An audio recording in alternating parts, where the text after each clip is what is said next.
Okay, let's see, live chat. Okay, so, well, what shall we do today?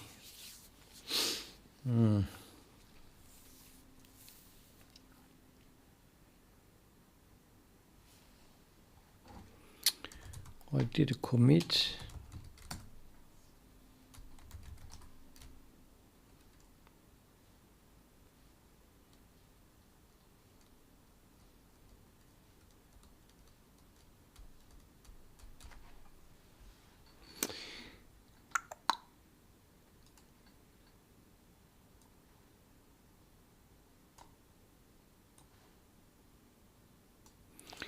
What I need is, put this on top.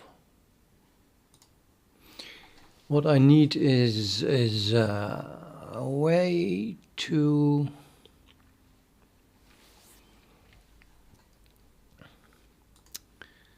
make a new top here.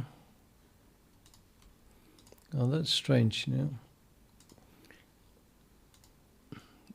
I click, oh, I have to click on this. And this one is also too small.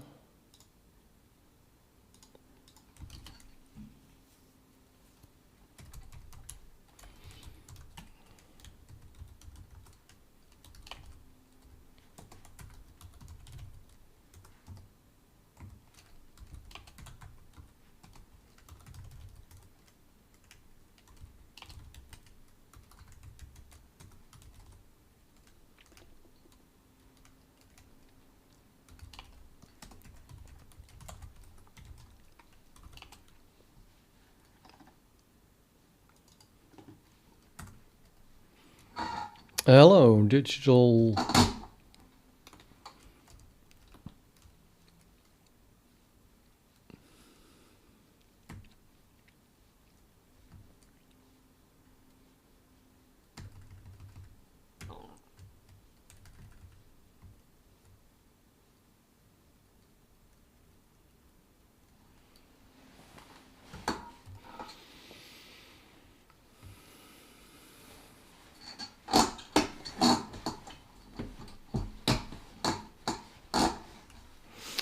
Right, where is the call to? There it is. Handle shader resource creation requests.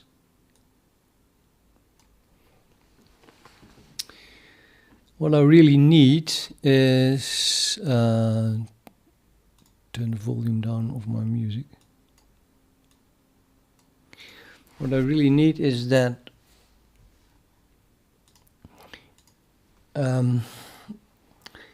when this task gets here,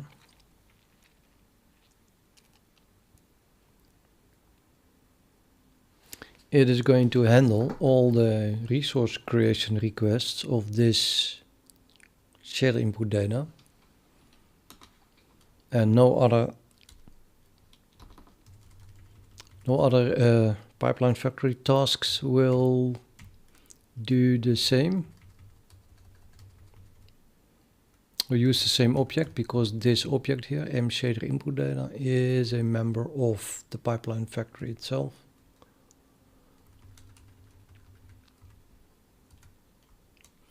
But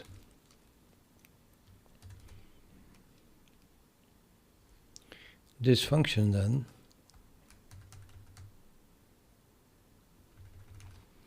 runs over a list of the resources that must be created, and these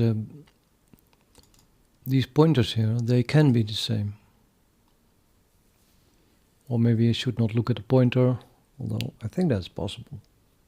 But maybe I should just look at the key or the object itself, what that would mean, the pointer. Probably, yeah. Each instance has its own key, so if the key is different, then the instance will be different. The instance is determined by the pointer.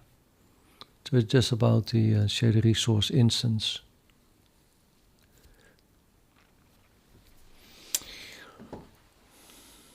In other words, it is possible that two different threads get here, running different shader input data objects, but running into the same base pointer.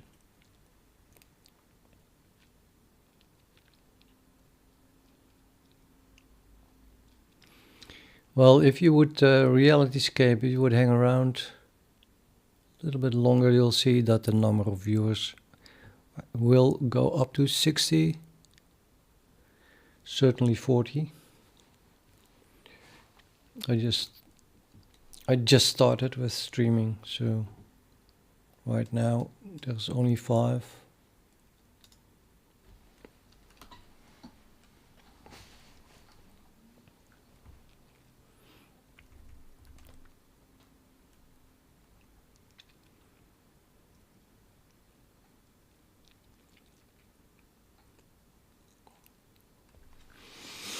Yeah.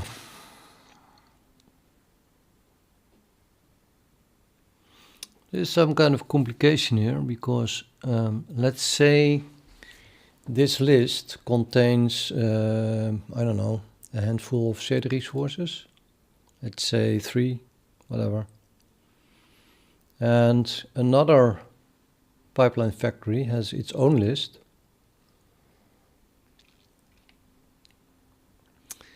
Containing also 3 shader resources, but only 2 are the same of this list.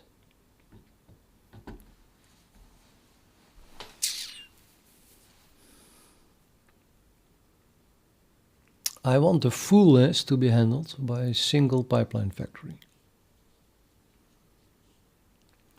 So if one of the pipeline factories shares a base pointer with another one, they cannot both do their whole list. So I think that what I should do is first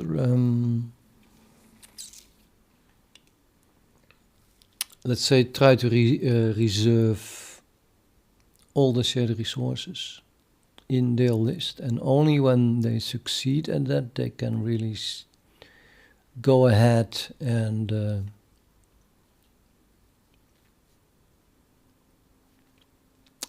start creating it, which happens in this loop.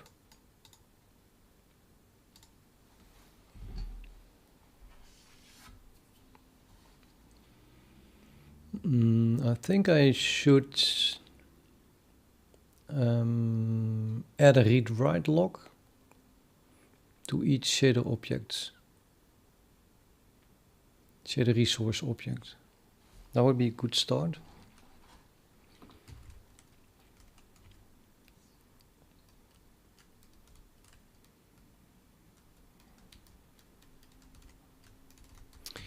And then why not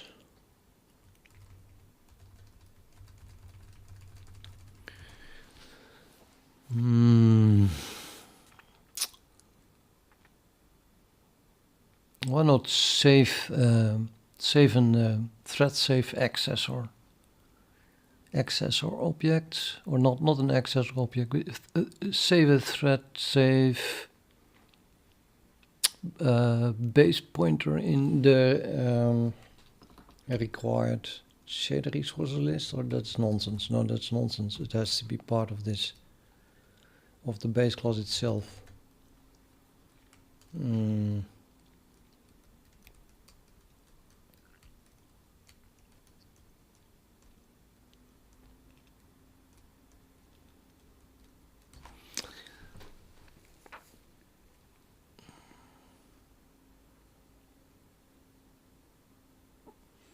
Limix, I'm pretty sure you asked that before.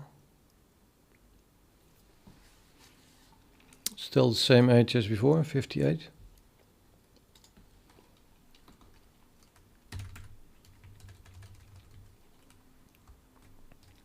And welcome back.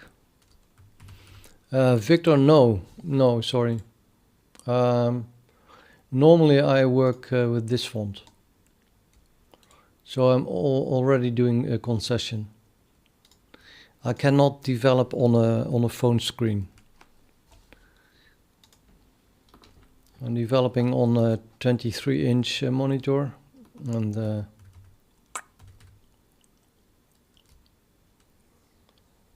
you probably need a monitor to see what I'm doing.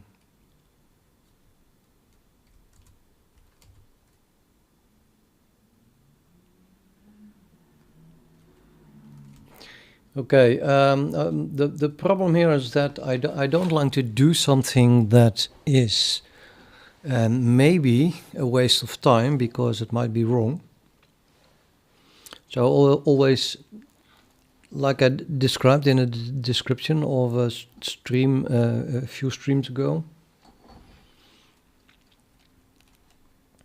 I like to work on what is statistically most likely to be needed.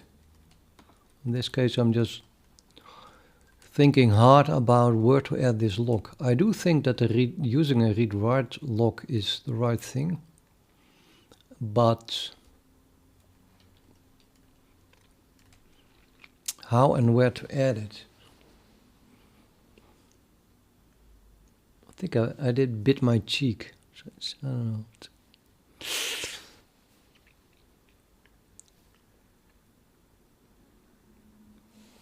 I noticed that it makes me a little bit harder to understand.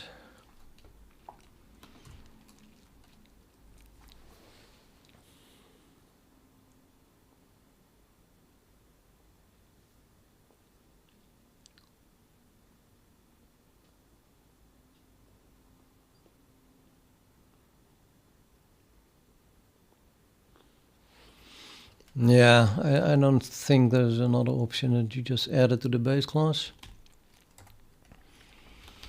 So it feels a bit strange, I have to admit. But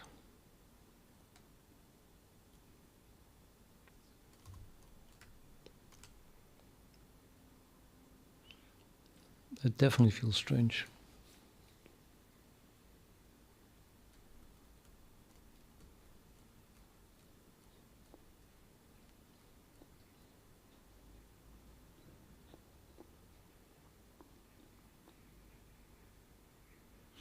Yeah, so what I want is a way for a thread to get access to this base class.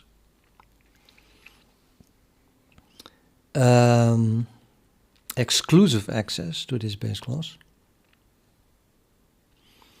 But also in a way that different threads can negotiate who gets the access by trying to get access to a whole bunch of base classes. So multiple threads have a list of these base classes here, and each is trying to get access to all the base class objects.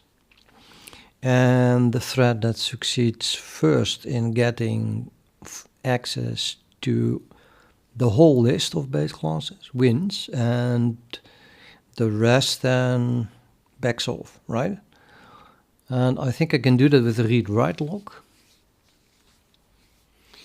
But then in the end, getting that lock must give me access to the base class. I mean, it would not be really thread safe. It doesn't feel thread safe if I would get access to the base class before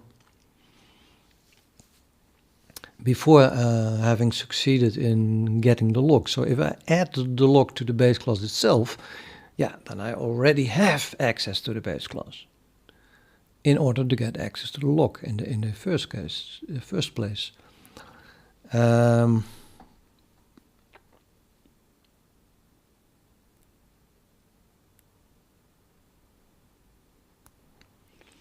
Now I could solve that by not giving access to the base class, but giving access to something else. However, that something else must be shared by all the base classes. So the end result then would be an object here in the base class that only when you get the lock on it gives you access to the base class. if you get what I mean. How shall I call that thing? So base class accessor, thread safe base class, no, just accessor. I could call it just accessor, I guess.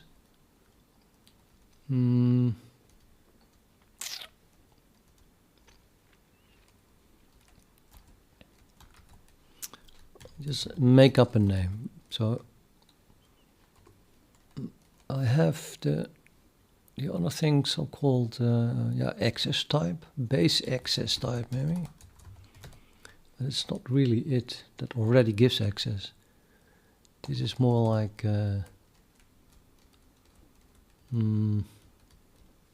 something that gives access to the base.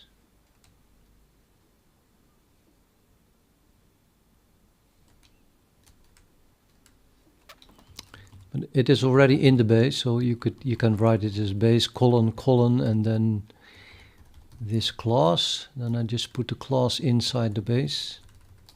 So I'm going to have an access object.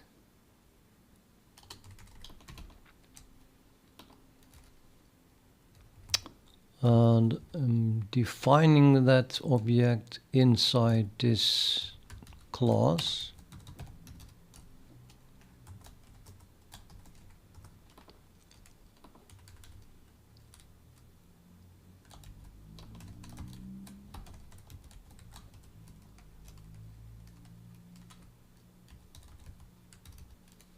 It's an accessor. It clinks like an aggressor. I don't like that, but is an accessor an English word? If it is, then I think I'm going to use it. Check that. Accessor.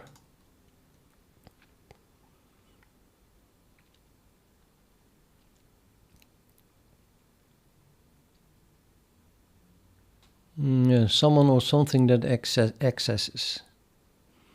Object-oriented programming. Hey, a function that retrieves a value usually without changing any data. But that's an accessor. Oh, there's an accessor.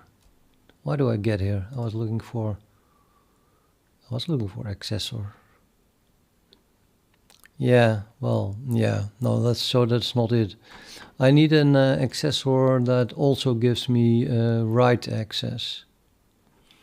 So maybe synonyms.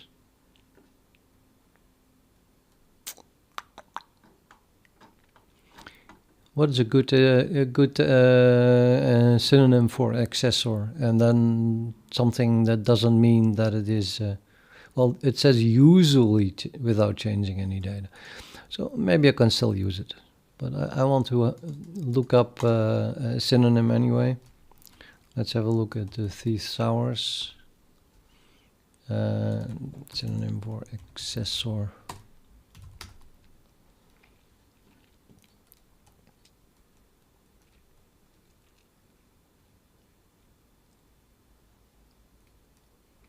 Now I'm at accessory. That's not what I want.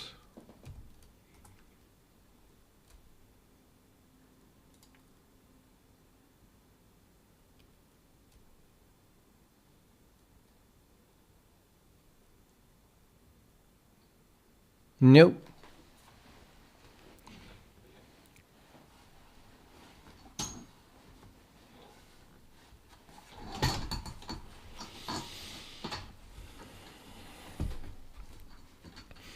Okay, what's in the name, right? Does it really matter? Yes, it matters. Names are very important. I'm going to call it create access because that's what we're going to do with it.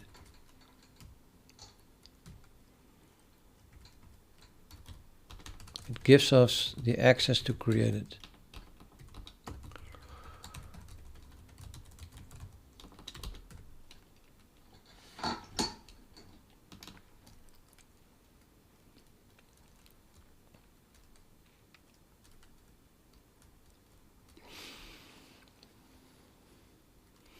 Now, this object is going to store the base pointer again. But we will not get access to this base pointer unless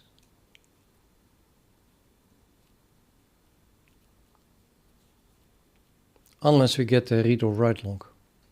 In fact, I want to get access to a base const pointer when we have read locked it, and the base pointer. So a base pointer when we have write locked it.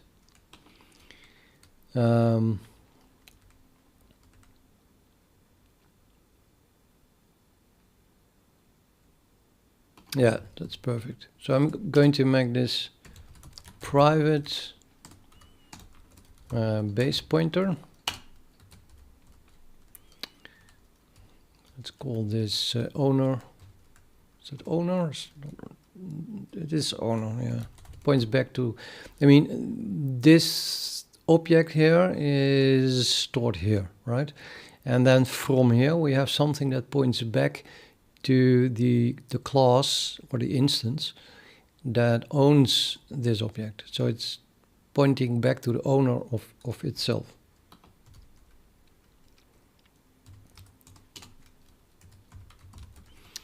And then we have two types of accessors. These are real accessors. Namely, if I have const access to the create access, we only get const access to the base.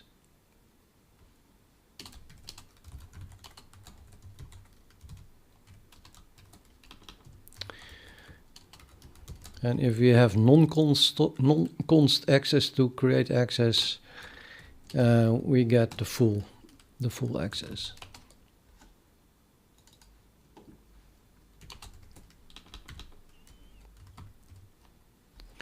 Now we have to be able to construct this thing with a base pointer.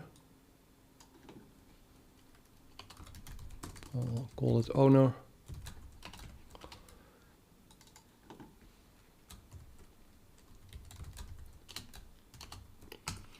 And if I can help it, why not make it a const? So it doesn't even have a default constructor, this create access thing.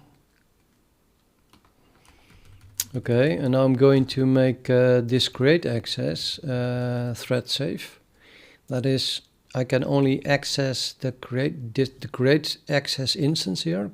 Should only be accessible after locking a mutex. Which means I'm going to have a create access type for it, which is an AI thread safe wrapper that wraps this with an is it also AI thread safe? I don't know, something called policy. The policy is in namespace AI thread safe as well.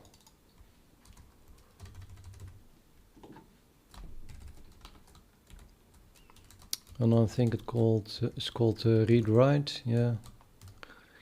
And that must be using a read write mutex. I think I just have an AI read write lock. Nope, mutex. Yep. Which is defined in global namespace. So that should work. But I need I probably need to include it. What is just in thread safe. So I think it probably is already included if I just include the wrapper header, which is defined indeed in the same namespace, right? Thread safe AI.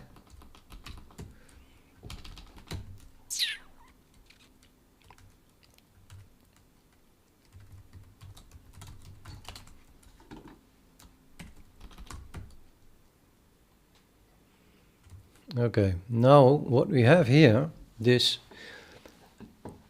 object here wraps, this object is this type, and this type is defined like this. So this object wraps a create access. And you can only get to the create access by locking a mutex, and well, this mutex. So it is a read-write mutex. we can either read lock it, and then we get const access to the create access, which will give us a const access to the base class, which I don't even really need, but it doesn't harm anyone if we have const access to it. And if eventually we take the write lock, then we'll get read-write access to the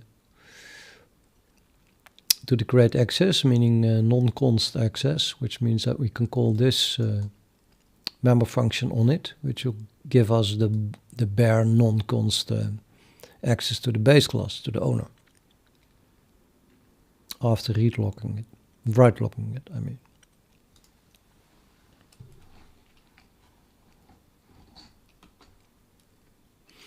However, I still need to construct it in the correct way. And now this thing can be constructed passing arguments that will be used for the constructor of whatever it is wrapping.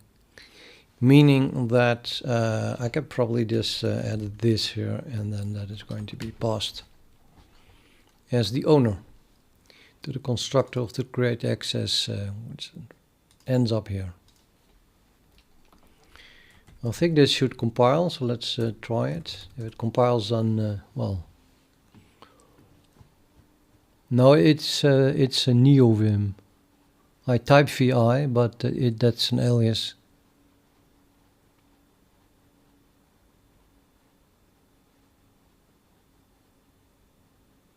It's NeoVim, yeah.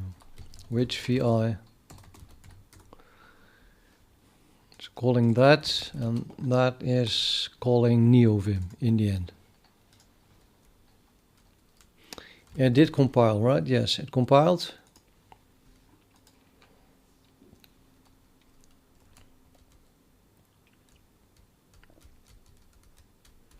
So now instead of storing base pointers,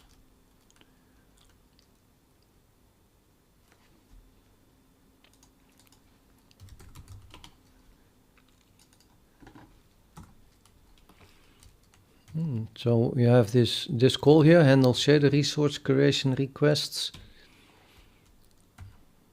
has this list, m required shader resource list, and that is containing base pointers. I no longer want that. I wanted to store base create access types.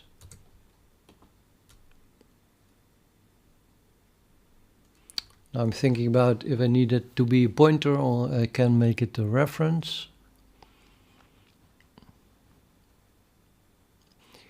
I cannot make it a const reference, and I'm kind of prefer a pointer instead of a bare reference, a non-const reference. So let's keep it. I need non-const access because I need it to access the read-write lock. So let's let it be a pointer. That of course means that the create access type must be public, otherwise I cannot use it. And I think currently it's private. So I'm going back to my base class, and we'll make sure that this type here is public. Just add it at the top.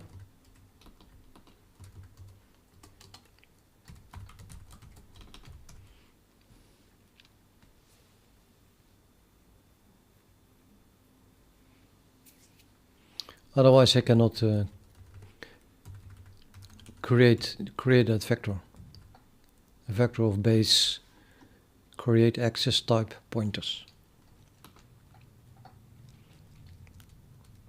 Furthermore, I need to fill this vector with that, which means I need to get pointers to this object. Then we can store this object into the vector that is now storing pointers to this object, which simply means that I need to make a access over that. I guess I don't have other accessors. Oh, here's an accessor. Okay, let's add it. Let's add them in the order that I define those things. The key is first and then the create access after that. So let's add here an accessor for that thing.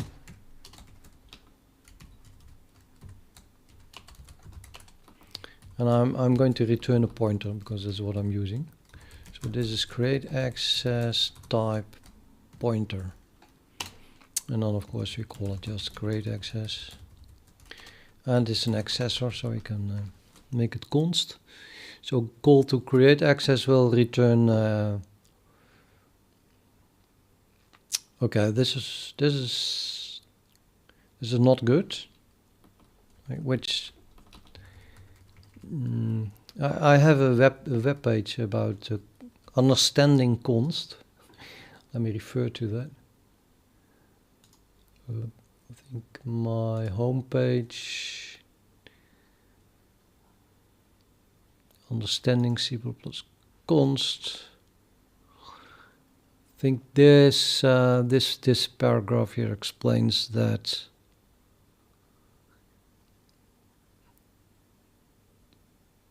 So this example shows that even if we return a non-const reference to the very same object, the function is still constant. It doesn't change the object at all. It just returns the value of IMA. It is an accessor. And then the conclusion is that the difference is that in this second case we know firsthand that the returned reference is a reference to a member of the class. Technically there's no difference between get A and the first B. The only difference is the design of the two classes, a bad design or versus a good design. Well, okay, I won't go into this right now. You can read it if you want sometime. I need to alt top. The point being that in this case I am returning a reference to a member of the class. And the access that I give is non-const. Therefore, it would be a bad design if this is const. It may not be const. It would be completely broken. It compiles. If I make it const, it compiles, I think. Not. Wait, actually, no, it doesn't. It wouldn't even compile. So I'm just saying nonsense as usual.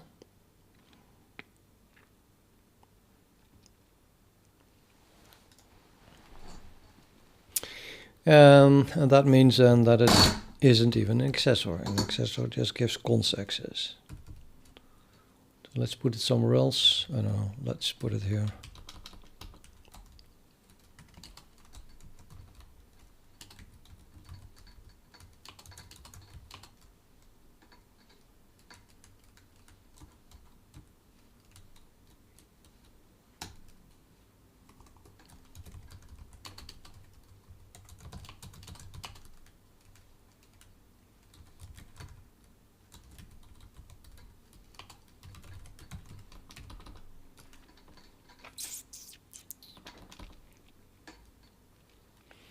No, the pointer may not be const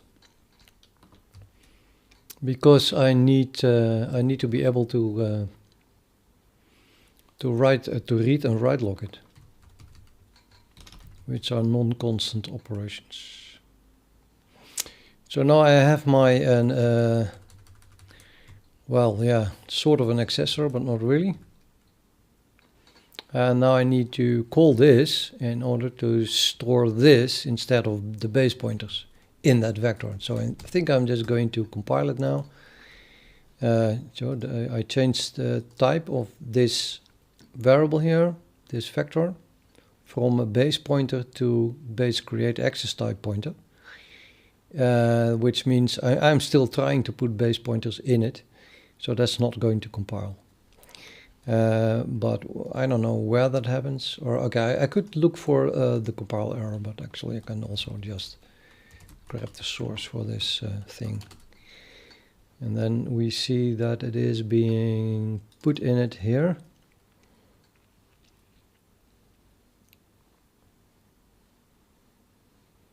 Yep. So instead of putting the const cost is being const cost. Oh, that's funny.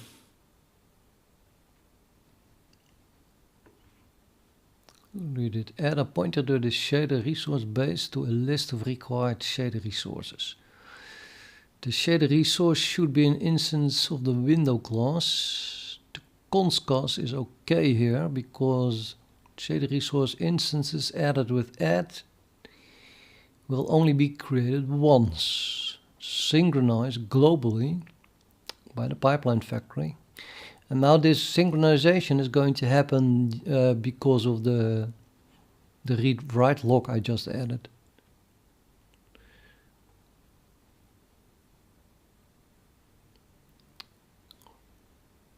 It feels extremely dirty, but I think I'm going to remove the const cost here and then instead use that wrong accessor.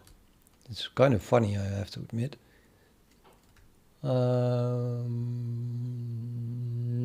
Yes. Well, no. Let's leave the const cost here. Otherwise, I need a const cost in the accessor that I just wrote, and I'm not sure what would be the best place, to be honest.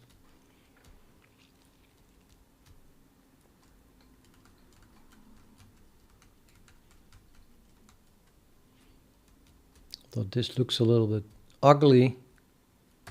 Okay, I'm going to remove the const cost here, I think. Yeah, just remove it. Okay, so we have a shader resource, and then I'm going to call this create access thing that I just added.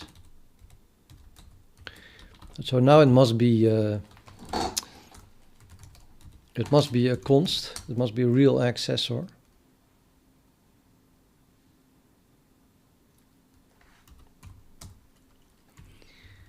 And I'm going to delete this. Add a pointer to the shader resource. Yeah, add a pointer to add a, let's call it just thread safe pointer to the shader resource.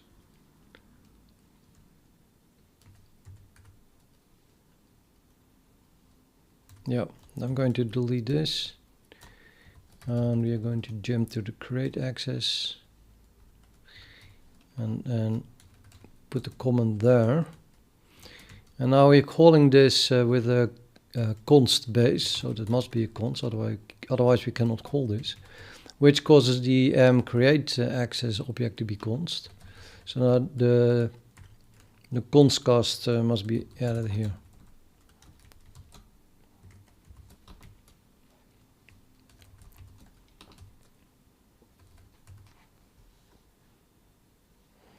I'm just going to do it like this, I guess.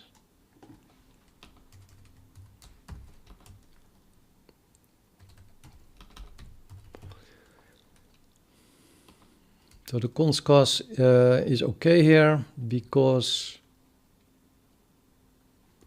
it will only be created once, synchronized globally.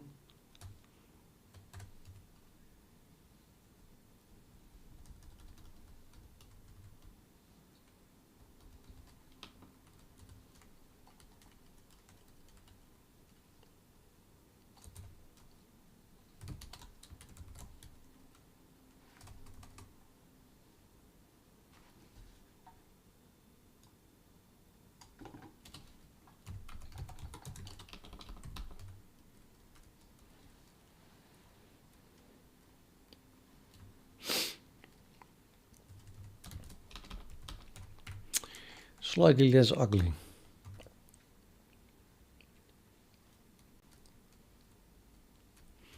Okay, that was one difference. And we had another thing here. This loop is now running over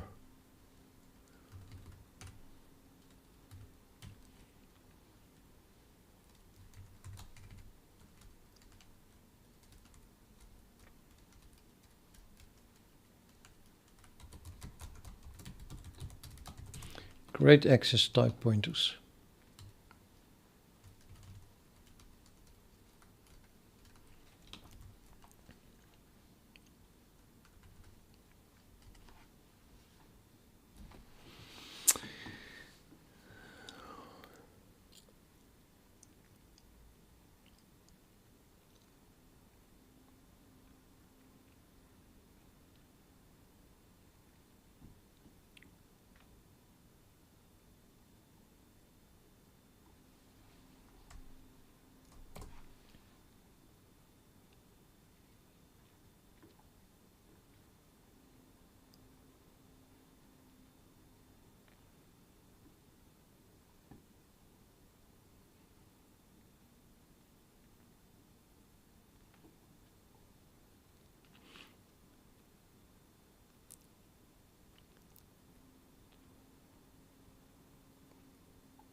Now I'm not sure if this needs to be done multiple times or also only once.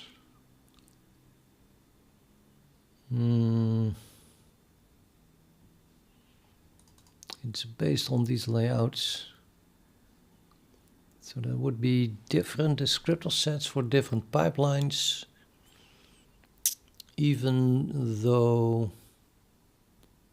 Ooh.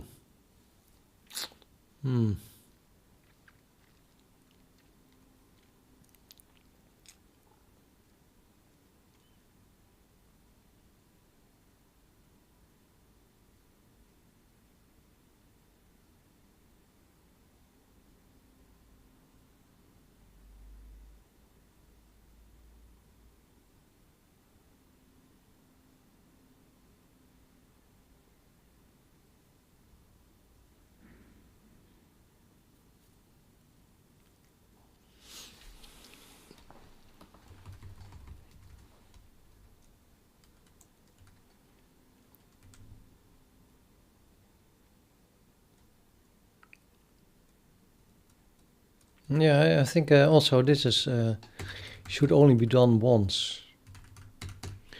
But this must be done every time.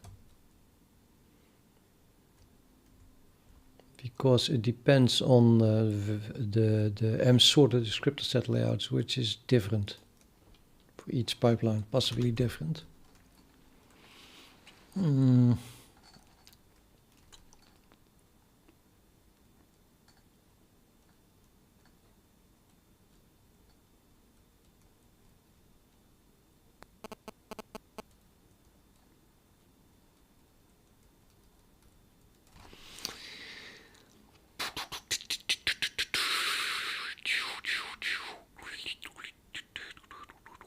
Yeah, hi Cameron.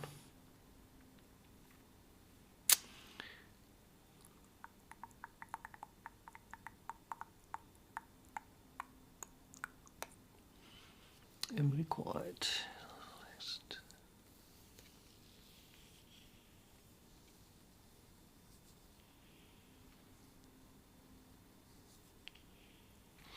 Okay, I'm going to make this return a boolean.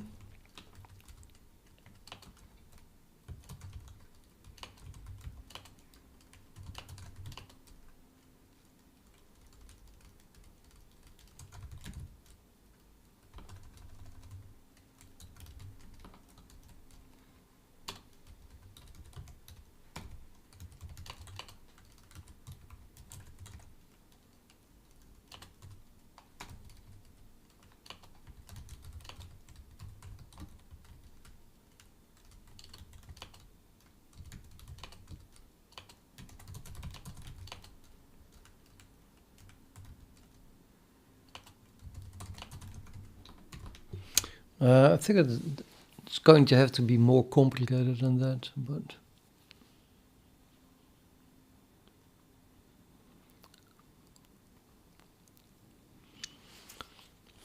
so if the task that's calling this succeeds, then it will get to the end. And we can return true. Succeeding means that it would call create on each shader resource here, as well as update descriptor set. And the thinking in probably get rid of the ready call, or make it more complicated, rather.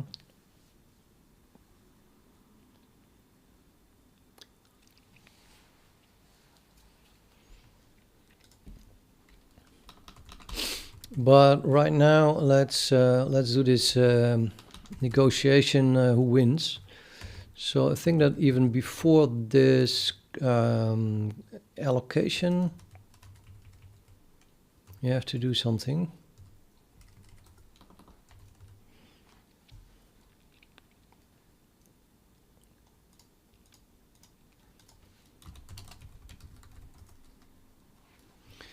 So look at my overview here. The allocations are the A's, and well, clearly, anyway, in this example, there is an allocation that is going to be linked to the actual shader resources. So we have 4 shader resources, uniform buffer called top, uniform buffer called left, uniform buffer called the bottom, and 1 texture, that's 4. And they are going to be linked to descriptor sets allocated called A0, A1 and A2.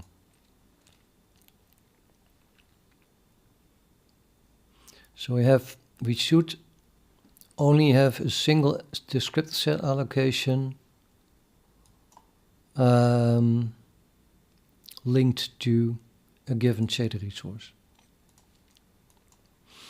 So it makes sense that only the task that gets to create these shader resources allocates the descriptor sets that correspond to it.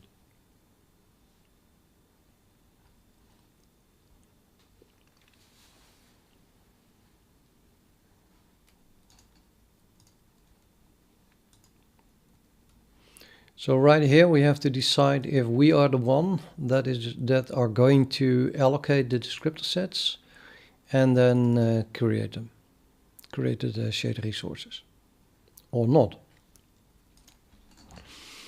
And we do that as follows.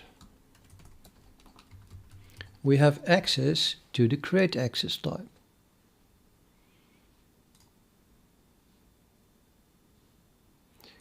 So this is a very long type, by the way. Let's add a using here.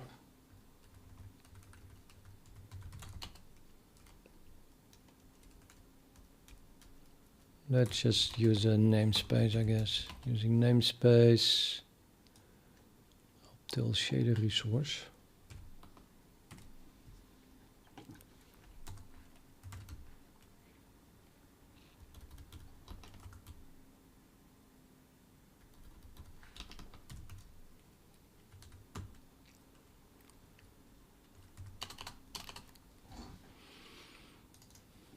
Okay, this is my AI thread safe wrapper type.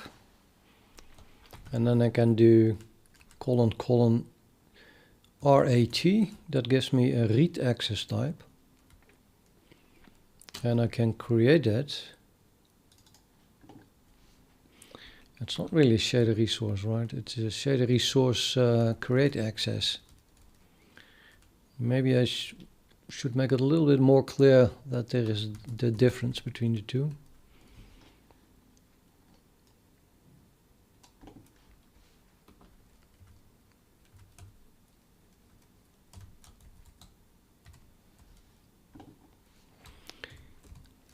I have a convention that if I do have the postfix _r, and then that is a read access type that gives me read access.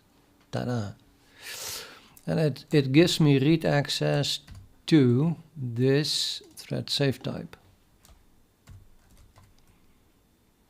That is, if I can get the read access, of course. So I'm trying to get read access for all of these things, but if I do that like this in a loop, then I'm losing the read access again. That's not what you want. I want to get the read access to all of them or none of them.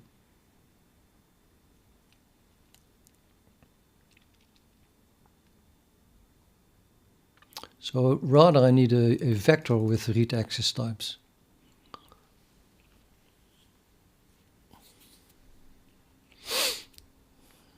I'm not sure if the read access types can be default constructed and then later given a value. Let me have a look. So a rod in this case is it's a read access type of some kind. And well,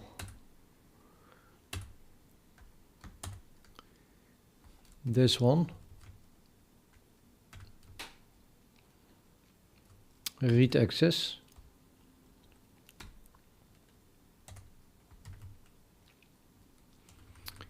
which does not have a default constructor.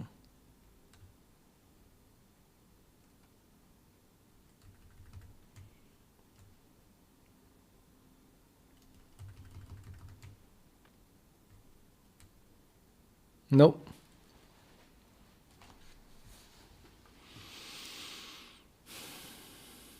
And even if I would construct it, I mean, at the moment I construct it, it already takes a read log. That's not what I want.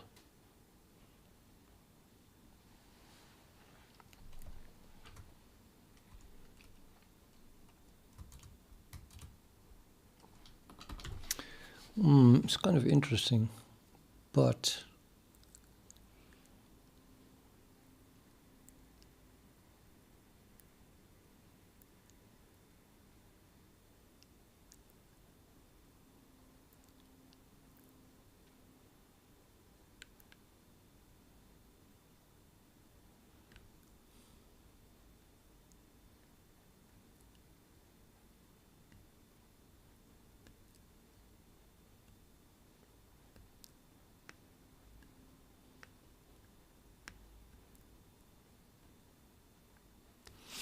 and I am not even sure if I can create a vector of those things. Let me try. Send it vector.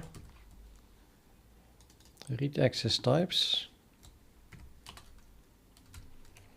I don't know. Read access type vector. Let's see if this compiles.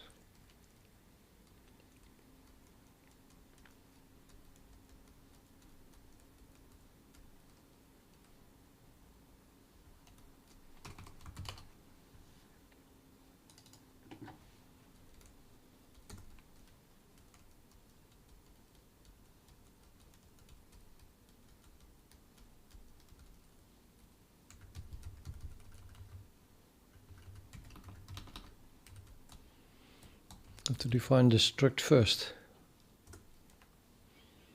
And now I think about it, there's not much struct about it. I just call it a class.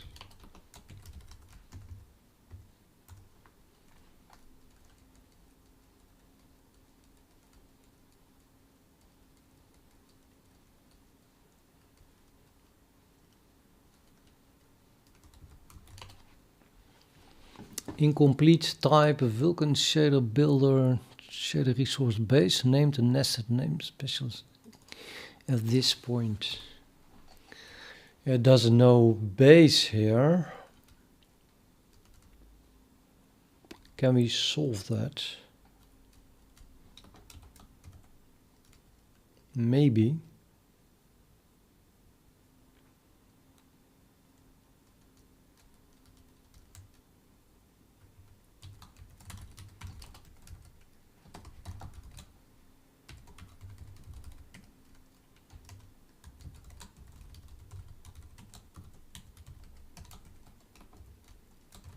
As long as base isn't including shader input data, and I don't think it is.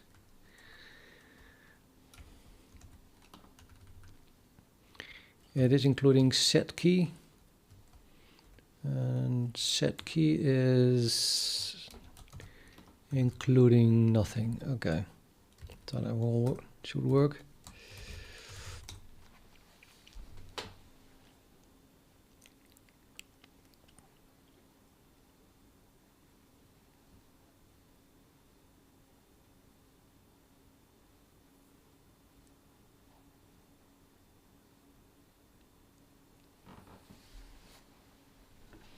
Error, return type of out of line definition.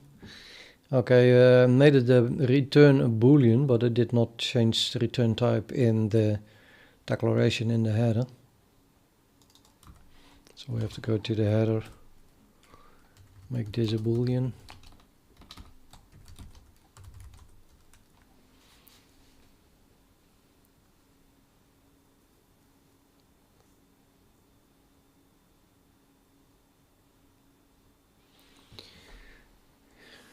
That's interesting.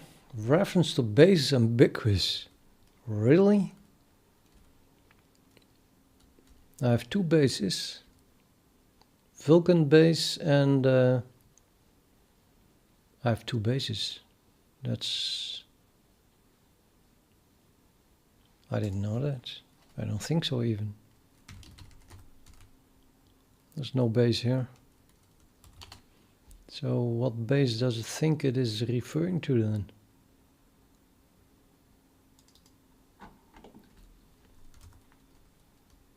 Oh, I do have another base.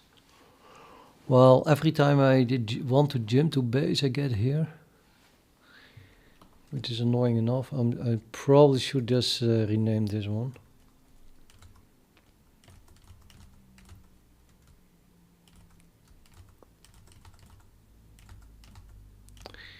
Why is it even called base?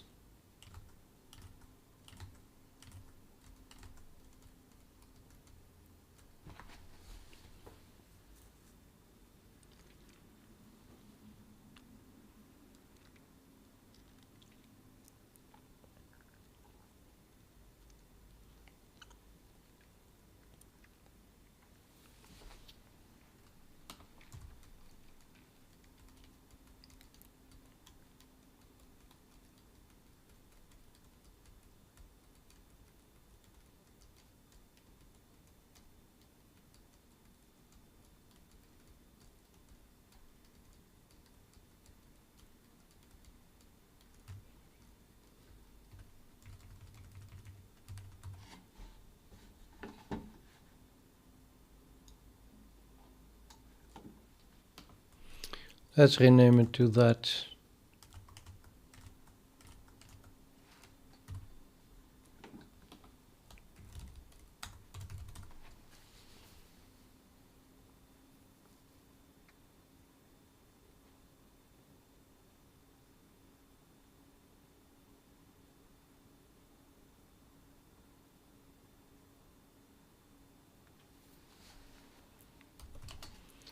Error, no member name descriptor set key in AI thread save wrapper blah blah blah.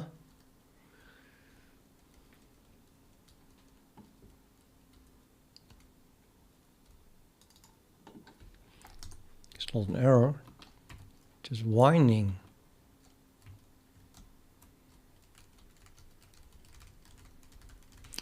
Oh right, yeah, no, not really. Create access type pointer. It's not a base pointer anymore, so we do not have a descriptor set key. I'm going to have to get the actual access to the base first before I can execute this. So that's to do stuff.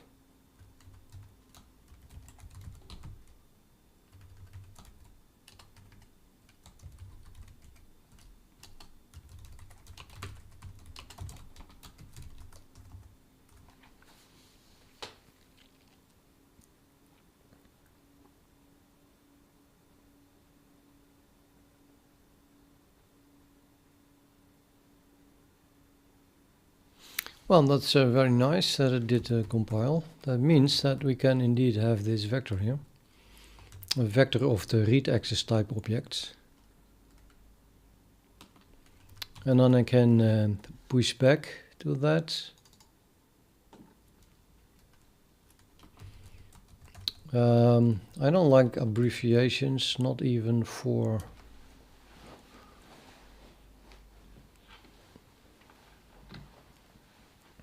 not really even for local variables, because this is of course just a local variable here, and it's only used within one page. So I could use red v. But then at some point someone's going to ask, what does it mean? Well, the red speaks for itself, but the vector I don't like.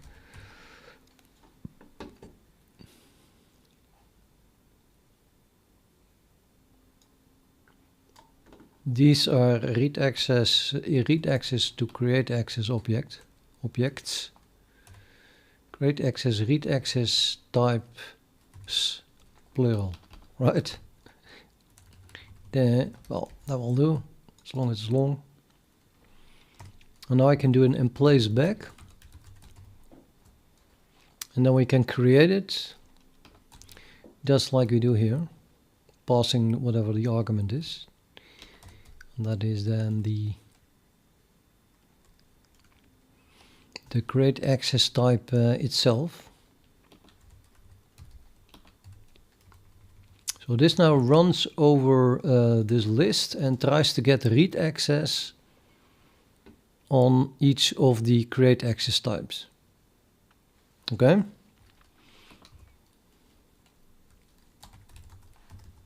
Let's see if that compiles.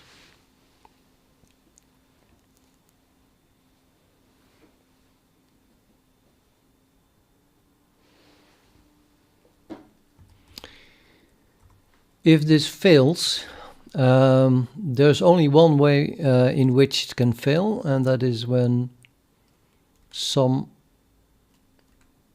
other thread already has the write access. However, if that is the case,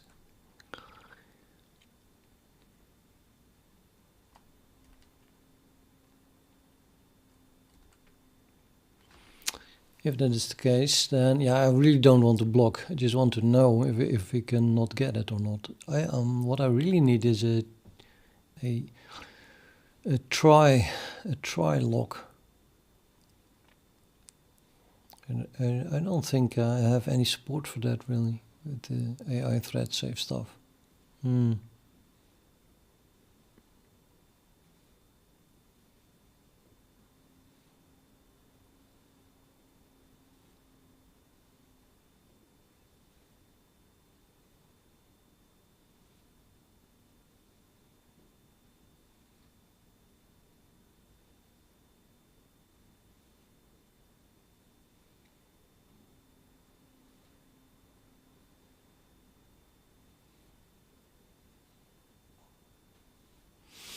Let's say we are the only thread.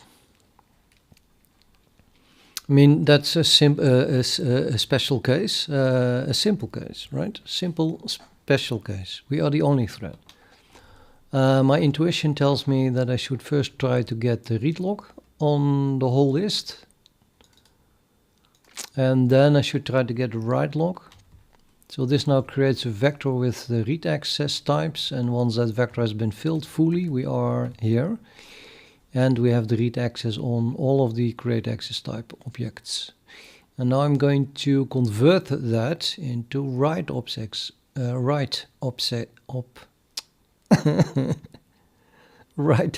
types, which means I need again a vector, this time with write access types.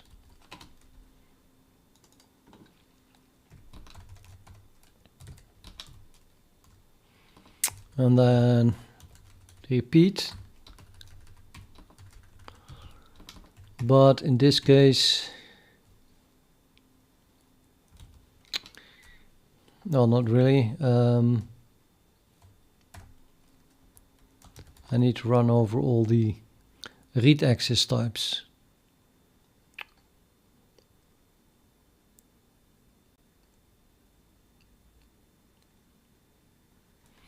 Let's make the size thing, size type, number of shader resources to be created is the size of the list. Can also do that up here.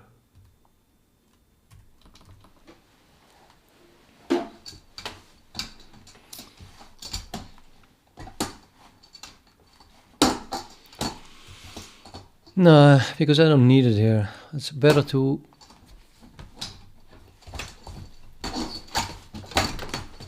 sorry the noises. I made this picture once and I showed it here, I think. My cockpit. The 3 monitors, and then I have this. Do I still have that picture?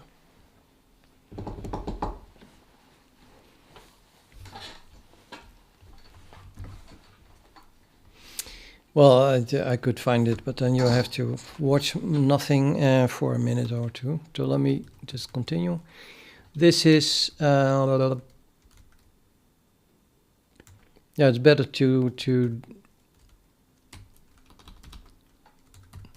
declare a variable close to where you use it for the first time, but now it looks a bit weird, so I think I'm going to change this simply into the vector that we just filled.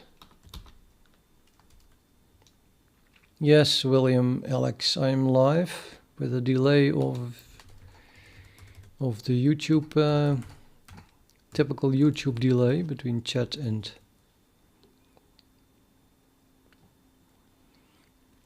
the video. I really hate those quasi live streams that are not live at all, that is just a loop that would keep playing. They should ban that. That's not live at all.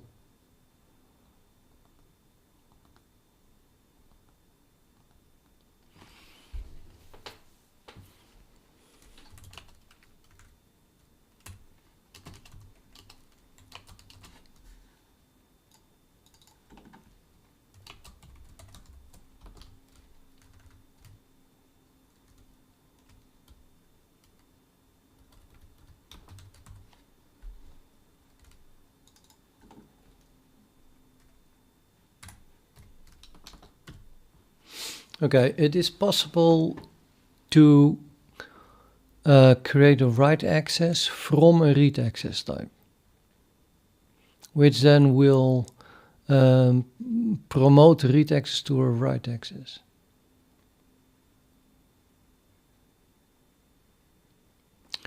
But that might deadlock, because if two threads already have the read access, you cannot get a write access when another thread has a read access.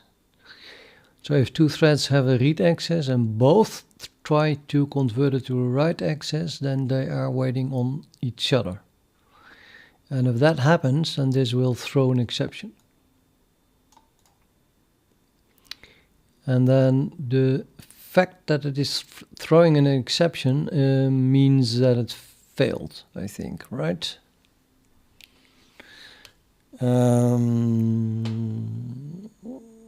That's not entirely true. I have the feeling that this is not going to work, not reliably anyway.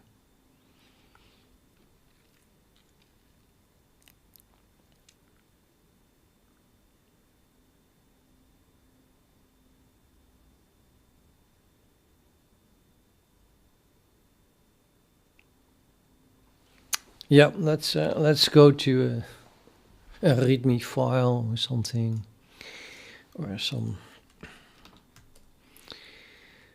a Scratch file. The problem is as follows: we have one task. So task 0 wants to get write access to A, B, C, and D. Okay, and then we have a task 1 that wants to get the write access to B, C, and E. And I have another task that wants to get write access to, oh, let's say D, B, and A. Well, I don't know. F. I hope this is sufficient to see the problem.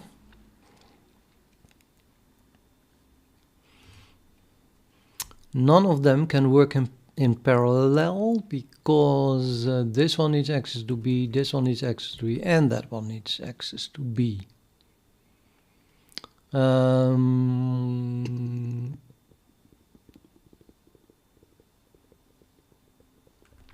Let me change this into ADF. No B. Now these two can run in parallel even. Don't want to allow that here. Let's make an E here. So this one cannot run together with that one because both need B, and this one cannot run together with that one because both need E. And this one cannot run together with that one because both need, well, D. But we'll just use D here. And the BC is also duplicated, so I can throw out a B here.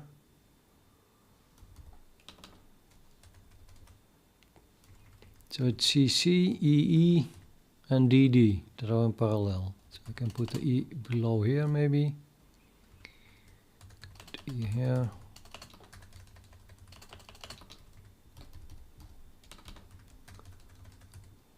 Now the B is on its own. So yeah, so these two both want C, and then these two both want D, and these both want E.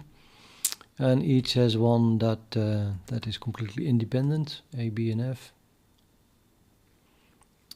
I don't know, when did I start what? This stream? An hour ago? The project 2 years or two or 3 years ago, 2.5.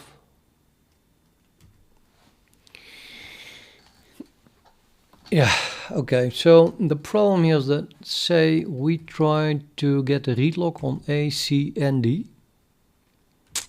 And this one is trying to get a read lock on B, C, and E. And both will succeed. I mean, hell, all three can succeed to get a read lock on everything.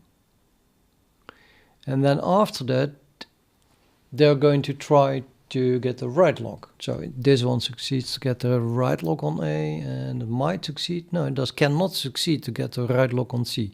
So this one will hang because T1 already has the read lock on C. So it hangs on C. And this one will hang on E, say, because let's say all the read locks are already taken.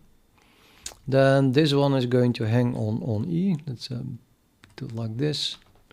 Cannot go further than E. And if T0 is first, then this one is going to hang on C. No, I said the T0 is first, so this one's going to hang on C. And the other way around then. This one is going to hang on E.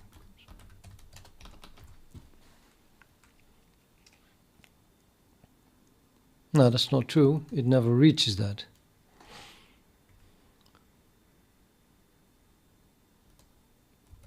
Because it's going to throw on C.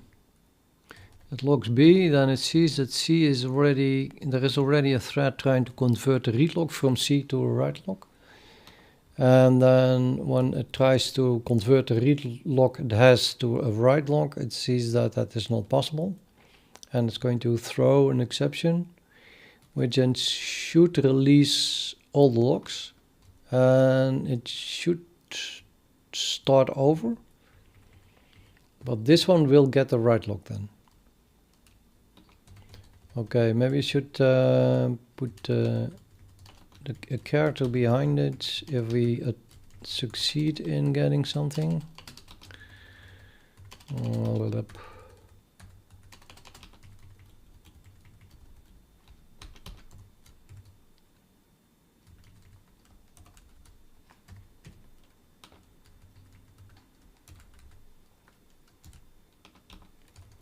So first everyone gets a read lock.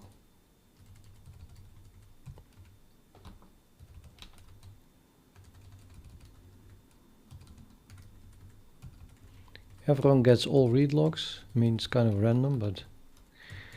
And then I'm saying that, say, this one's trying to get the write lock, but it hangs because T1 already has the read lock on C. Let's make it a capital R, and that means then that we're trying to convert it to a write lock. And then, okay, that means we go left to right. So this one is now write lock, and this one is, it tries to convert this one, and it hangs. This thread here tries to convert that one to a read lock, and it hangs. And this one is trying to convert this one to a write lock, and that succeeds. And then it's trying to convert this one to a read lock, and that throws an exception because this one is already trying to convert it from read to write. And the exception then should result in an unlock of everything.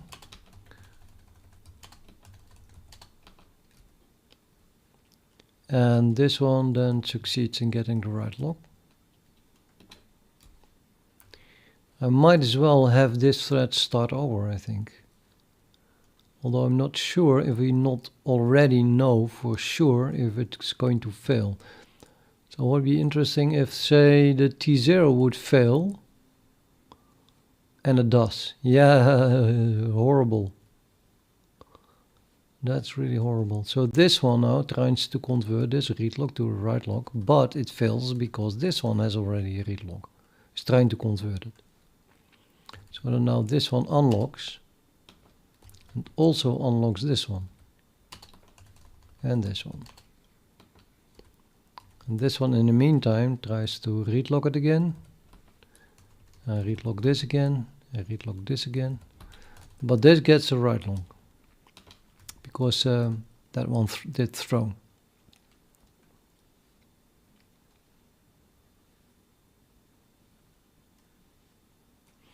Let's say now this thread keeps running, and it gets a write log here and a write log here, because this one is not even locked yet, and then it tries to convert this one to a write log. And then this thread runs, and it sees that it is not possible to get this one because that one is already trying it. So now this one gives up, unlocks F, unlocks E, and unlocks D. This one then succeeds. We don't have a deadlock this way. It's not a recording though. It is live. Hello, Pike Mary. T1 succeeded. Yeah. I'm not super convinced though.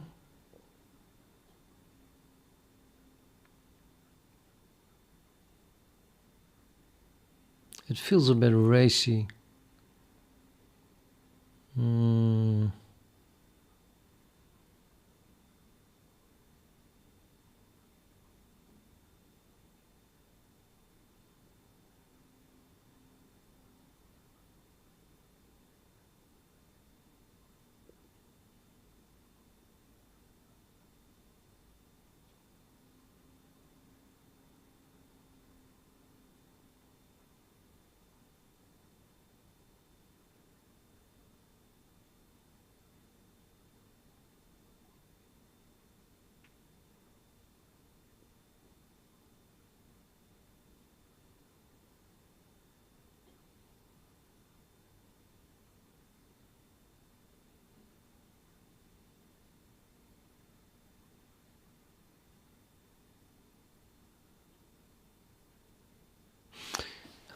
Yeah, I don't see it.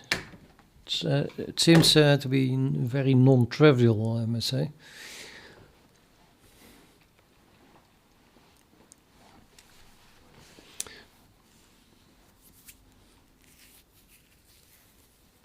How can I make sure that only one of them succeeds without ever getting into a deadlock?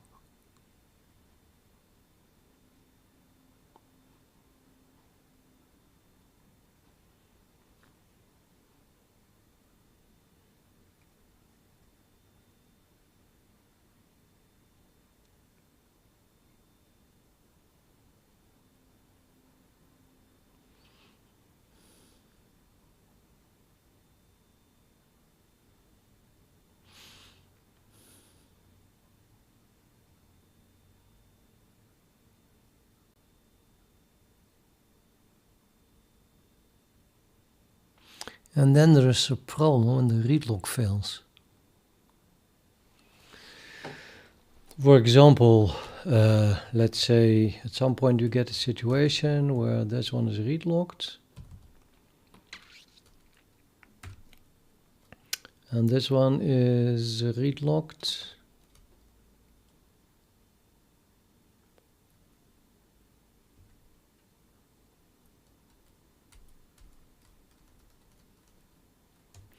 And then T0 runs, does a read lock on here, and the read lock here fails because this one is already write locked. So it hangs here, trying to get the read lock. That doesn't throw, it just hangs.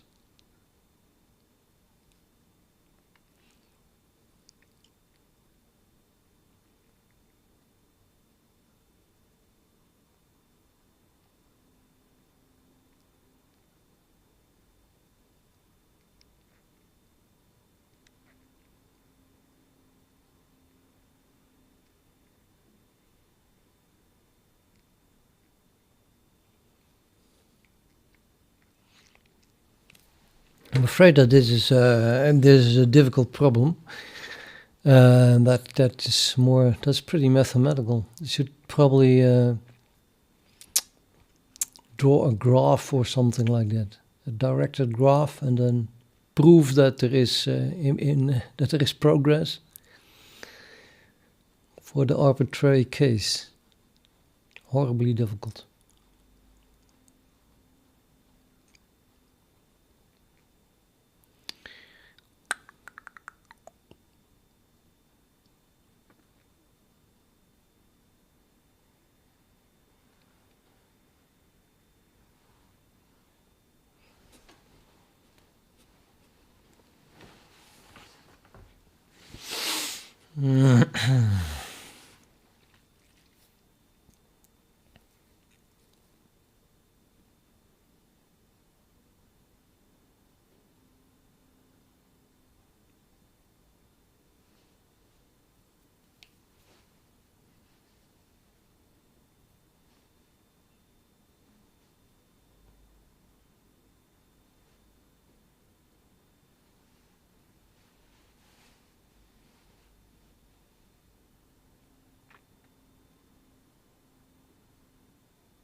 Okay, I think I'm pretty clear that first of all we can see that the single things are irrelevant, so I can just remove them. It really doesn't matter that these exist. So the only thing that matters is that are the resources that are used in 2 or more tasks. And then we do have some kind of loop. For example, in this case we have a loop because these two are connected and these two are connected horizontally because they are part of the same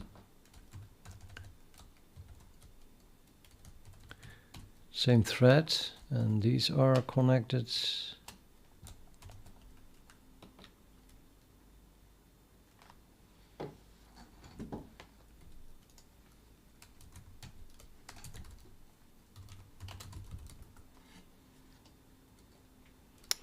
live.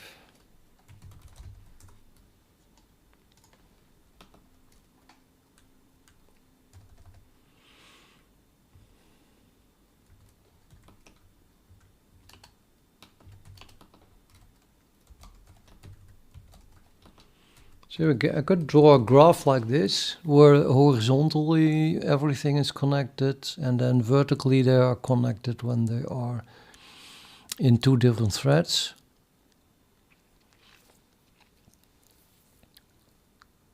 So we have a loop. How can I break this loop somehow?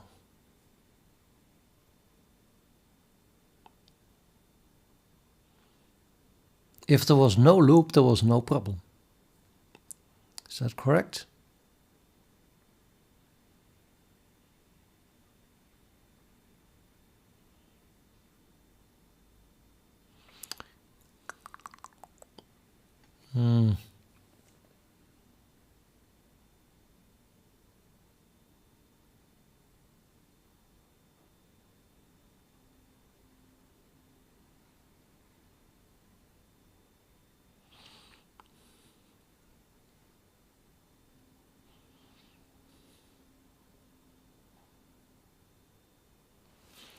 It's not really the case, I think.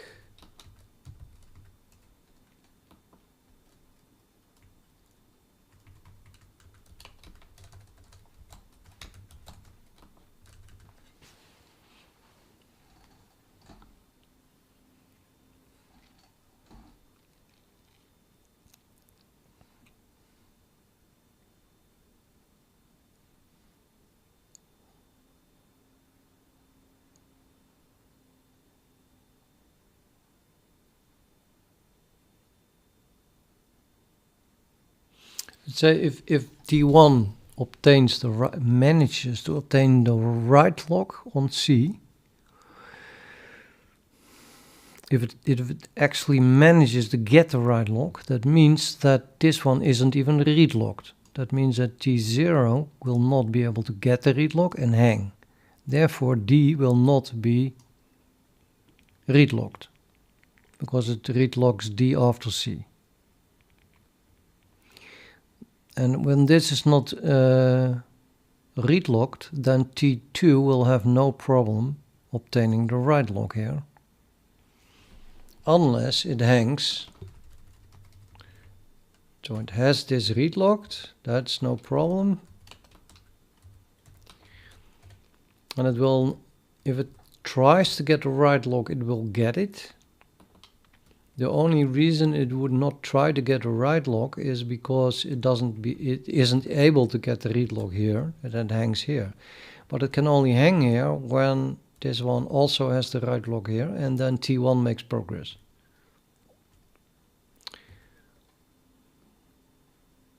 So if this is not the case, then it will get the read lock here. Then that means that it will get the right lock here.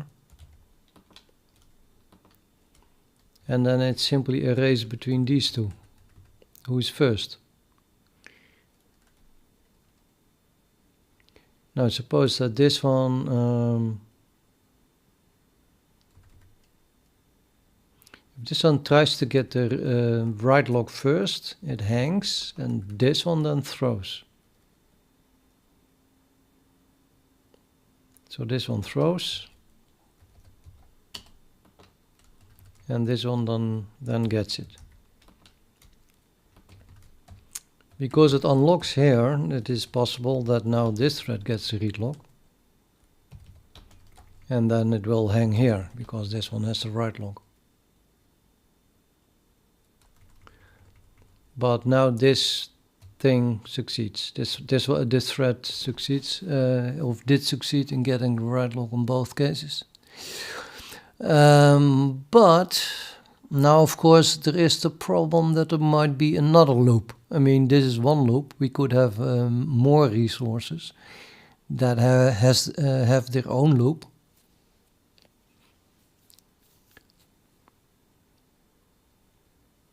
So it's absolutely not trivial.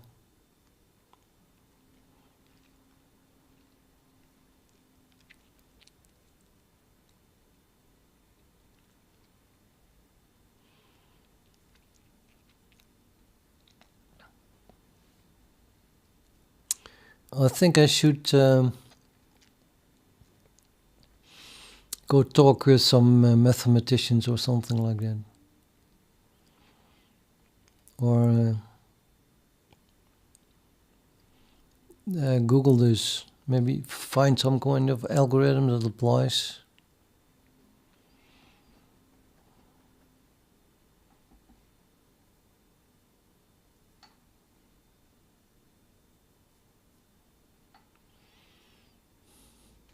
So I need a few good keywords that I can use to look this up or search on Google for this.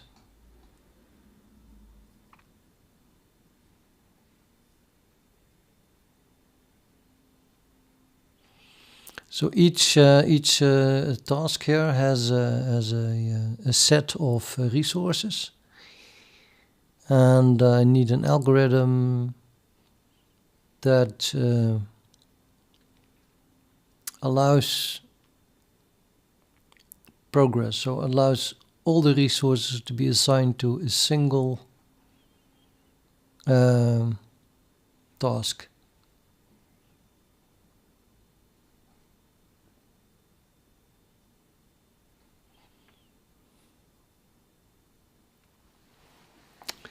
Yeah, I'm on a dead end, man. I don't think this is easy, or I'm stupid, and I'm getting old, so I think I'm getting more and more stupid. If anyone has a good remark, please put it in the chat. If you understand what I'm doing here. So we have a few contenders. I have 3 here, but that it can be 2 or 3 or 4 or arbitrary many, because it must be work. When it was work, it must work.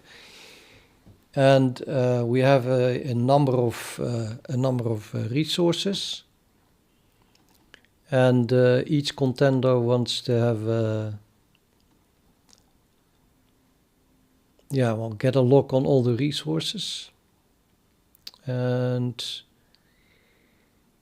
resources that are only used by one contender are not relevant. So let's say that each resource is used by at least 2, but maybe 3 or more. How can I make sure that at least one of contender gets all the resources that it wants, blocking all the others? And I'm talking purely about the algorithm. Not even the code yet. Does anyone have an idea?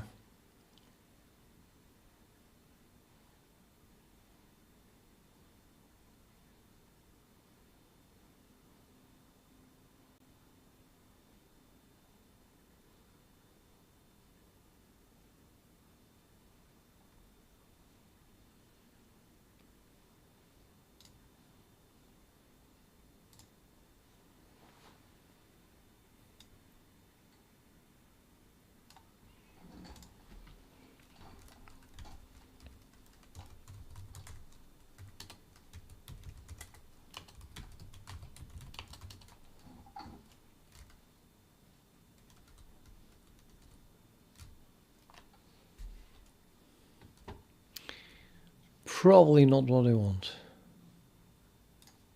Let's add math.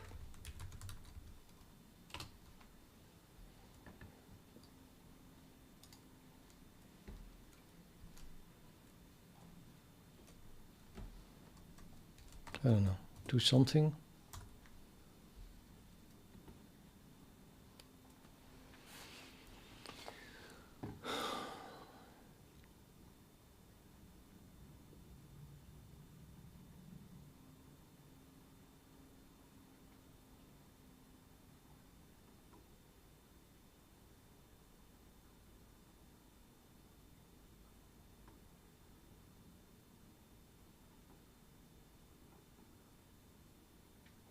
I don't think I have the right keyword.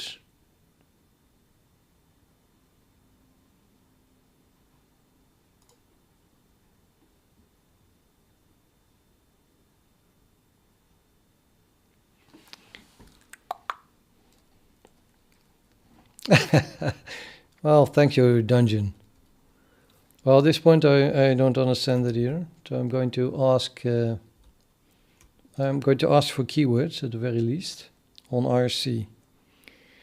Where do I have that? Alt top to bring me to it at some point. Yeah. Join. I think math might be a good guess here.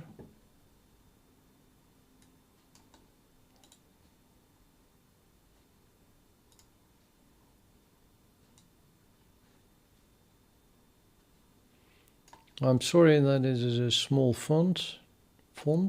Maybe can I change the font?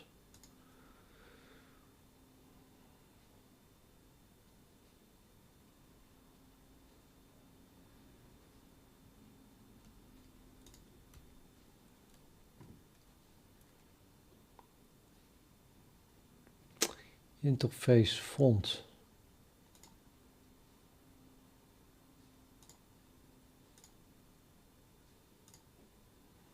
Well, that's better.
Yeah, I could make it smaller. Here we have just 3. Let me just make it simpler. Or maybe, I don't know. Let's make it complex.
Well, it's not really mathematical. It's just that these are smart people, and maybe someone, it's.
Well, it's scrappy. Yeah, well, is the problem clear? I'm just waiting now for someone to reply, hopefully.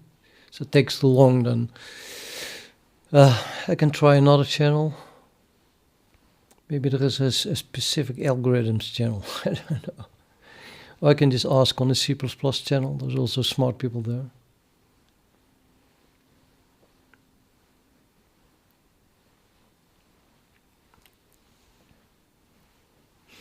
In the meantime, I can also think about it myself, I guess. Maybe I do get an idea. Ah, is this, if this is not in a distributed system, maybe you just want your mutex on the set of resources.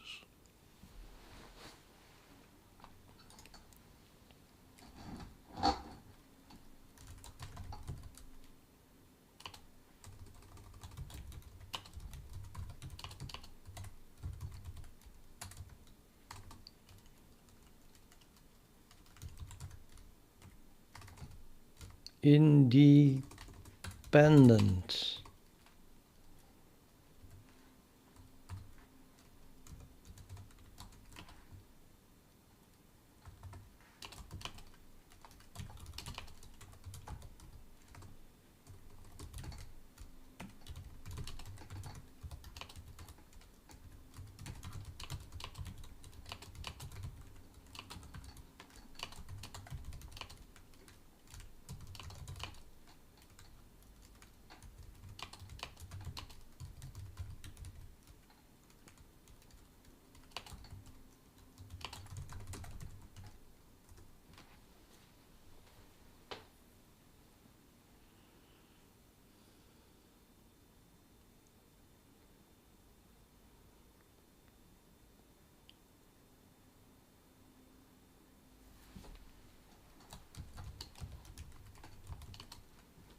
They are not entering, are they?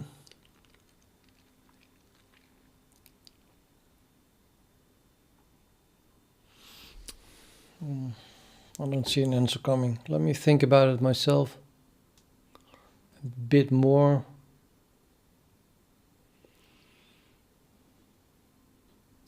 I can also try to ask on another channel.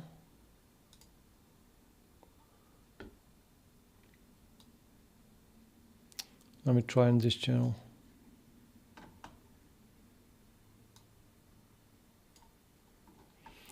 This guy is super smart. If he answers it, then we have something. The rest is probably, there are more assholes here, so.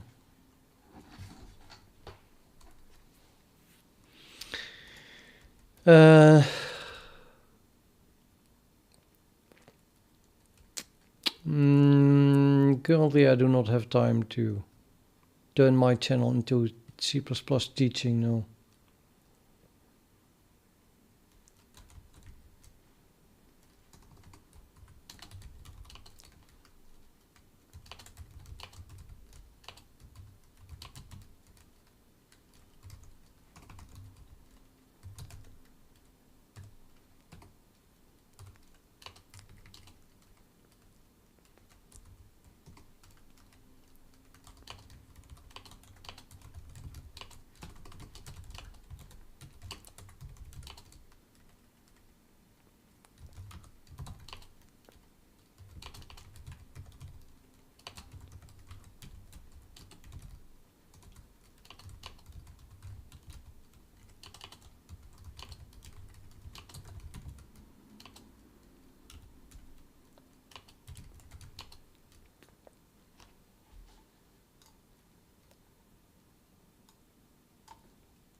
An answer. I'm not sure this is possible unless you're able to get a lock on all the resources at once. Indeed. If you're working in the old multi-threaded program, that's possible. Just make a struct or your language equivalent that holds all the resources and using mutex on the struct to sync access. You can add a set of in-use resource ID to the struct to let workers that want disjoint sets of resources to make progress at the same time.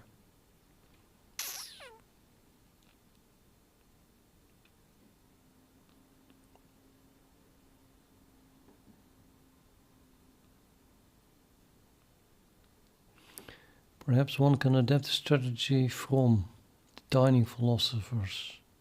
I don't know the details though.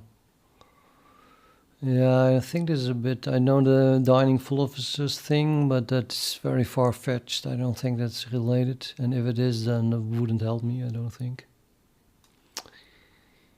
So I'm gonna ignore that. Anyway, what this GTAM said makes me think.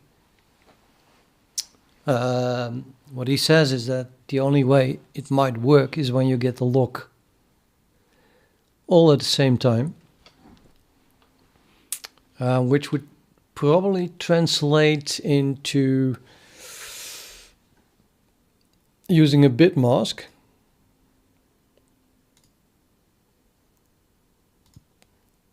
Using an atomic bit mask, which means that I can only make it work for 64 resources at the same time, which is probably more than enough in practice, until the point you have more than 64 resources, right?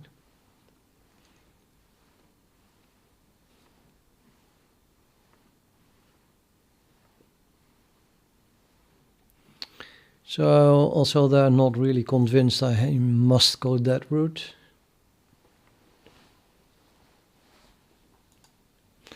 I'm going to nag Alifa directly.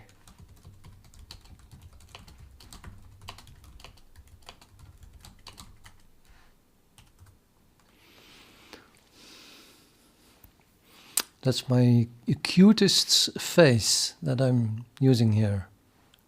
The smiley. Hopefully he get weak in the knees and then help me. If he's still there, it's 18:28. I saw him talk 20 minutes ago.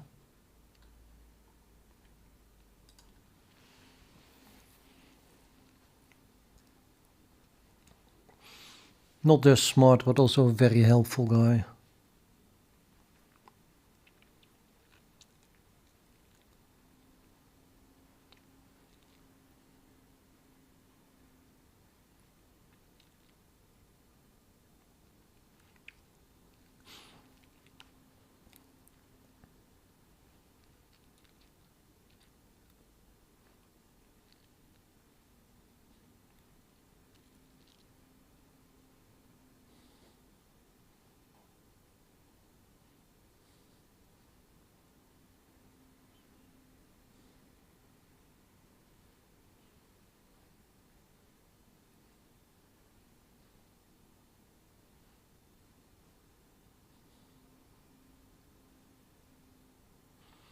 Apparently he's not here, or he's going to do the usual thing and say nothing until he has a solution. But yeah, I don't know.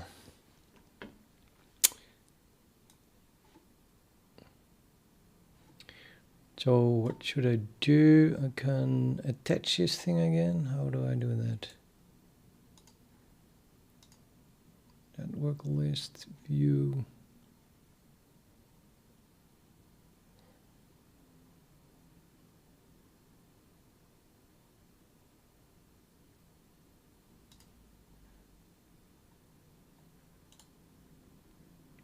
I did detach this one from a larger window with channels.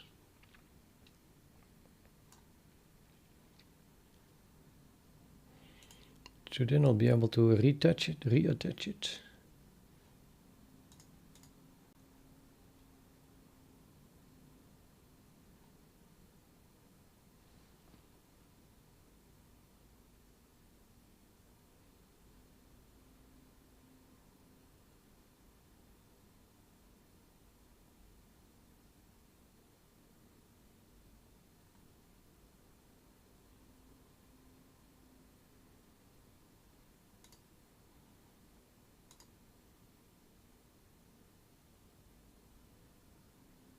Attach. There we are.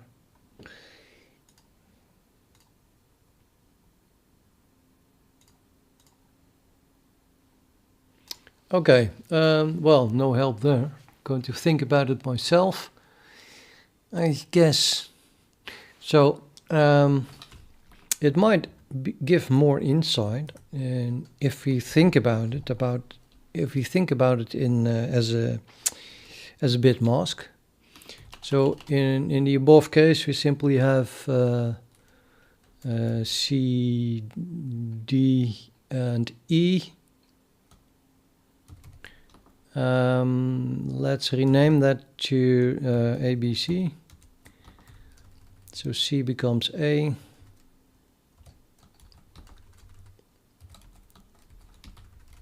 And D becomes B. And E becomes C. And then I'm going to add another loop, because this is not complex enough. Let's say D and E here.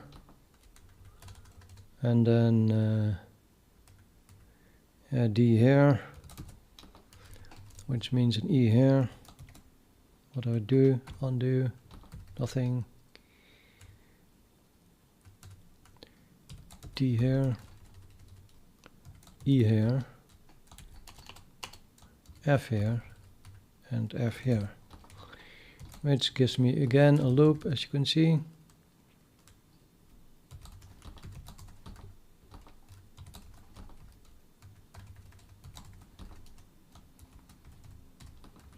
And now we have two loops.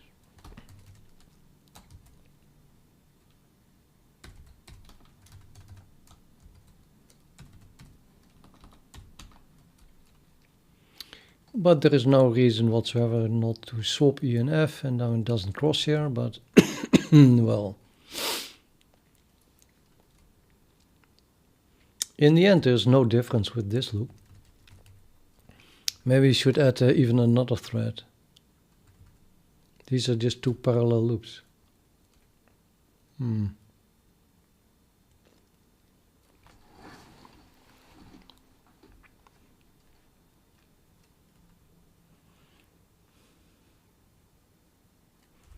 Now suppose this one also wants to have D.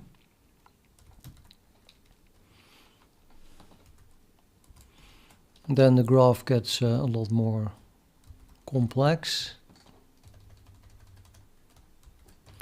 Then we have something like this. Now in this case I feel tempted to swap E and F, meaning F comes here and the E comes here.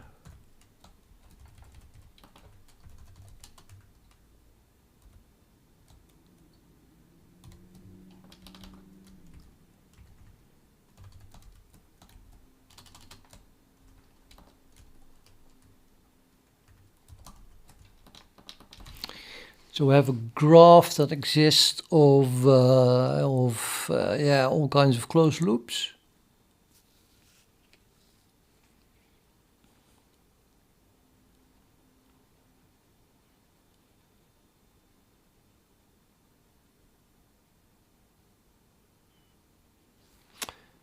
Oh wait, all the horizontal things must be connected. Till that one is definitely also connected to there.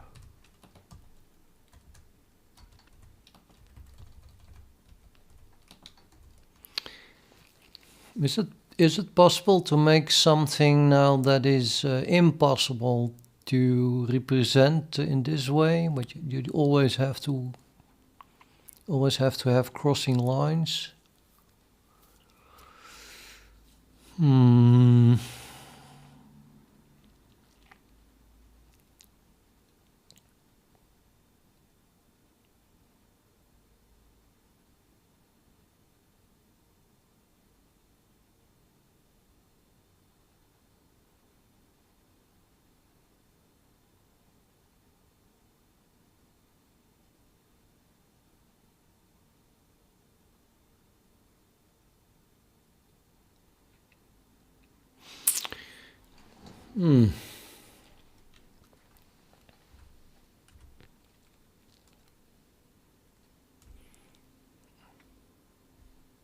I mean, for example, I could add a G here and add another T, which wants A and G and E.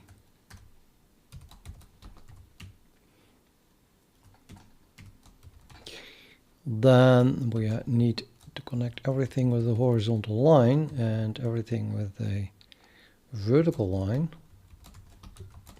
that is the same. And then it looks like we have a crossing line here, right?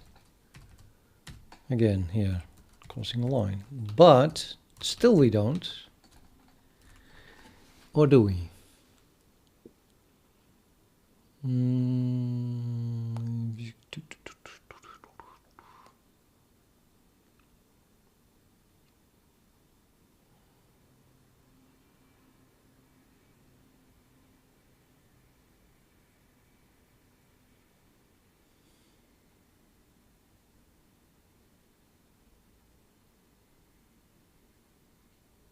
Yeah.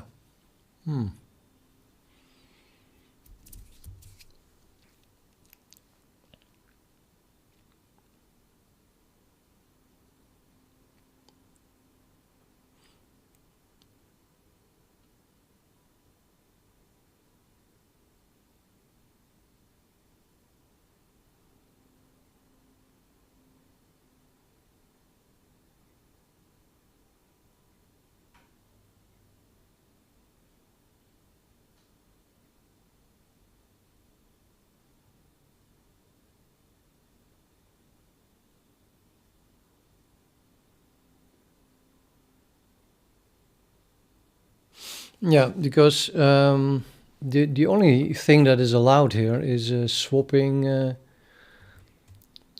lines like this. Yeah, I can swap T0 and T2, but everything that is on this line of the T0 belongs to 1. So I can at most say, okay, I'm moving this one down to there and this line up to there, or you can swap whatever you want. But you can only swap a whole line. And vertically the same thing. I have here a vertical line and here a vertical line. And these are B's and C's and D's. You can swap those vertical lines as well.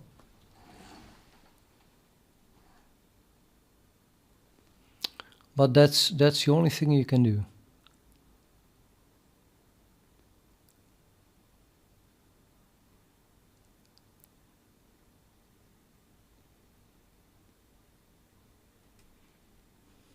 So I don't think, I don't see a way to get rid of this crossing line here. So we can have crossing lines.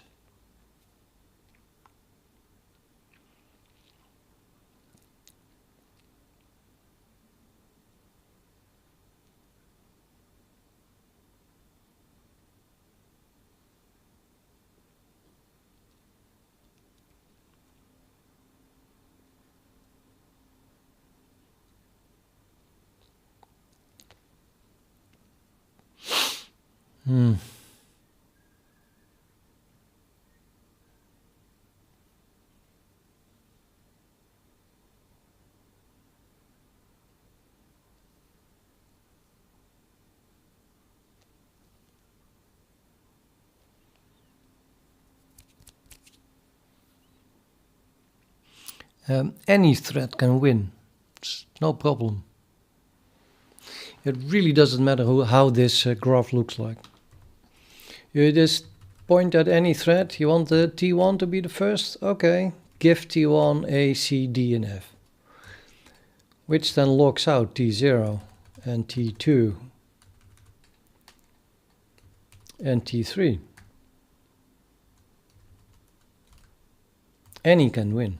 The only problem is to find an algorithm that picks exactly one.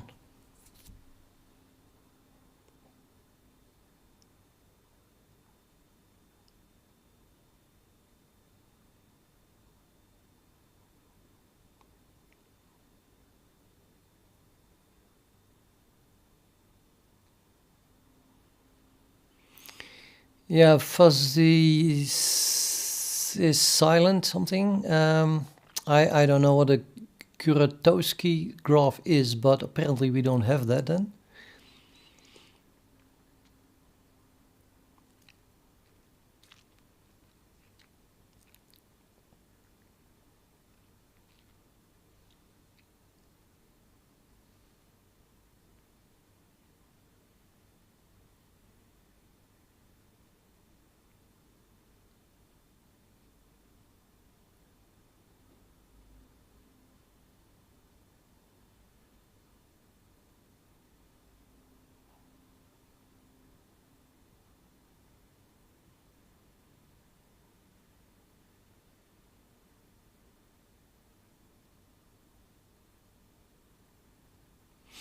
Is that to me, Fai Young? IEC 104. Does it have to tell me anything?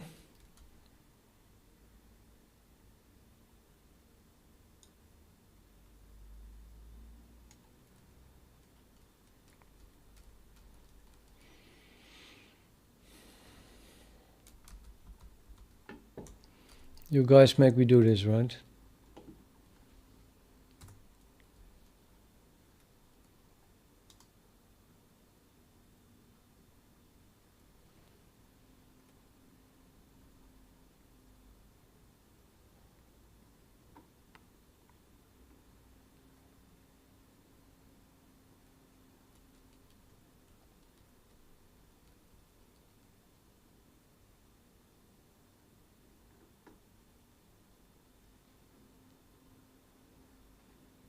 I don't know. Please be a bit more clear, because I don't even know if this is referring to me. Is this going to help with solving my problem? And what the hell is belong?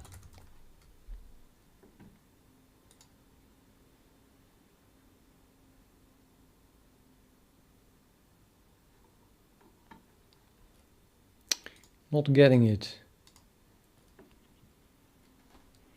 You should try implementing belong. Okay, so that was to me.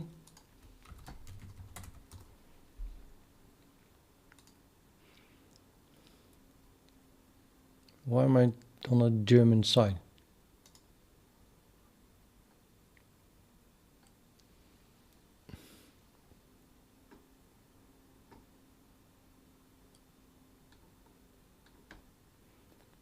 I get all kinds of things, but not really anything algorithm. Belong will solve your problem. Yeah, well, I'm getting this when I search for belong. What is it? This is Norwegian or Swedish. This is German. Again, Swedish.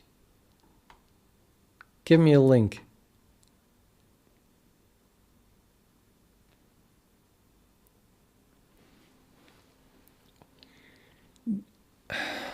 Dude, Orklop, you say you should try implementing belong. That's typed in here. It's not giving me anything.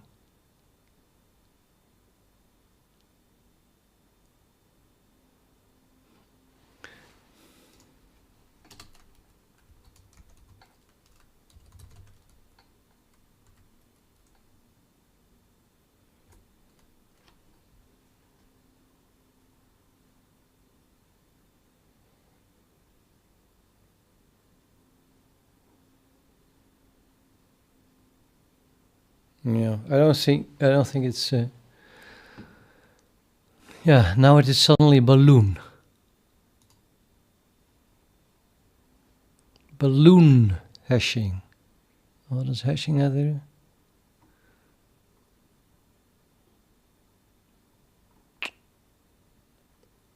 Doesn't seem related either.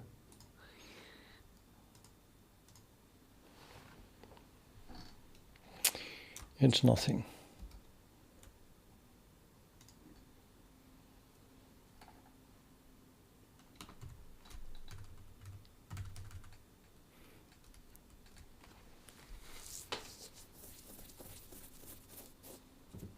Yeah, I'm going to assume that that what you say is nonsense. Sorry, I cannot find it.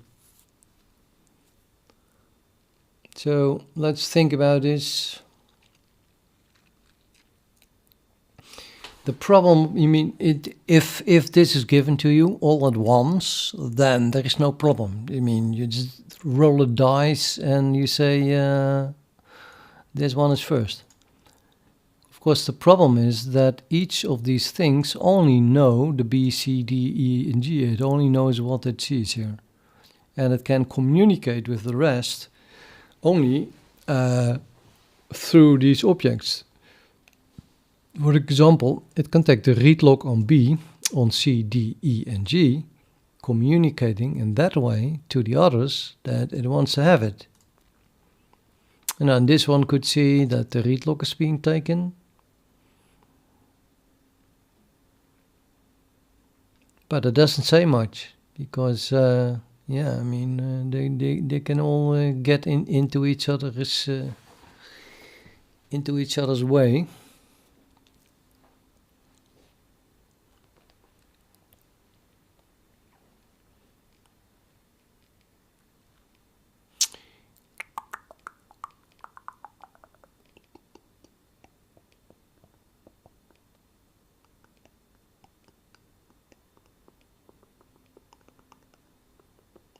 Okay, I am having some insight here. It's basically a voting.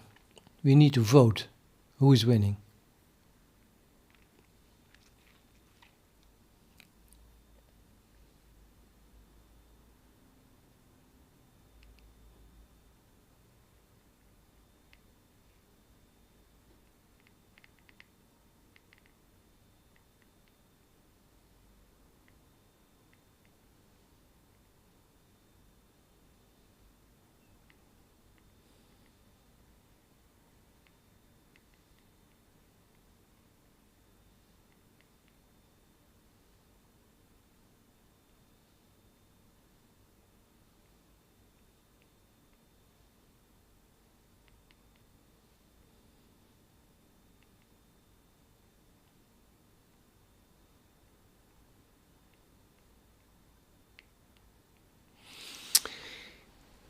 I think that what I can do is communicate to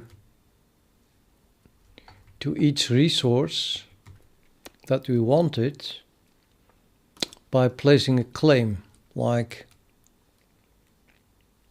each thread considers what it wants and then communicates to the resource that it wants it with let's say, a certain priority.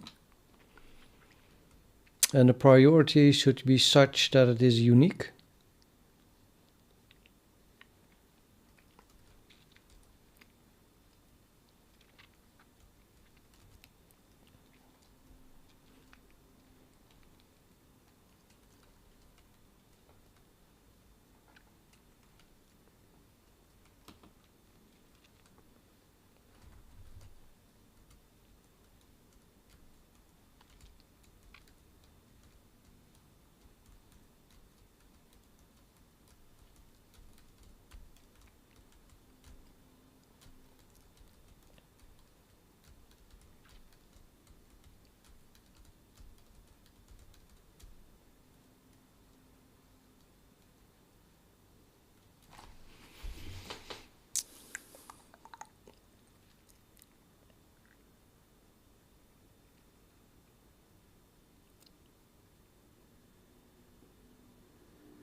Yeah, what about each thread is writing the number of resources that it wants. So T3 wants 3 resources. So it adds a 3 here and here.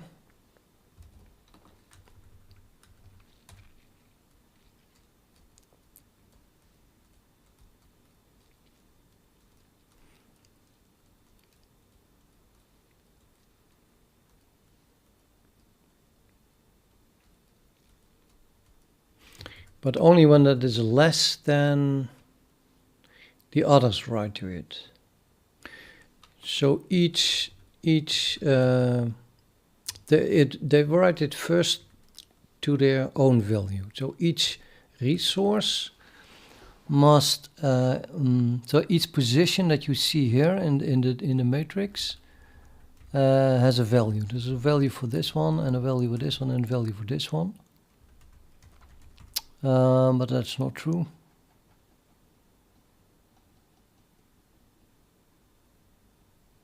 Just the lowest value. Each A has a lowest value.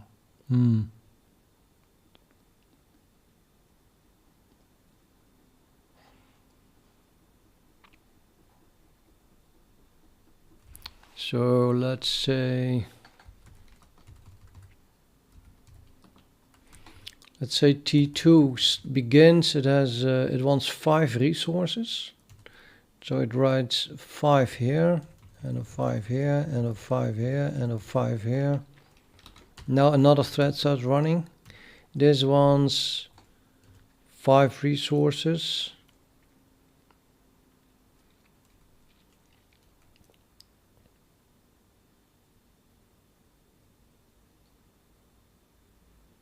So it writes a 5 here. In this case, it sees that there is already a 5 here. So maybe I should make it wait when it is equal.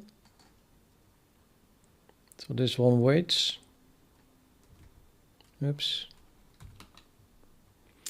So this one waits because it wants 5 and that already has a 5. This one wants 4. So it writes 4. Means that it sees the 5.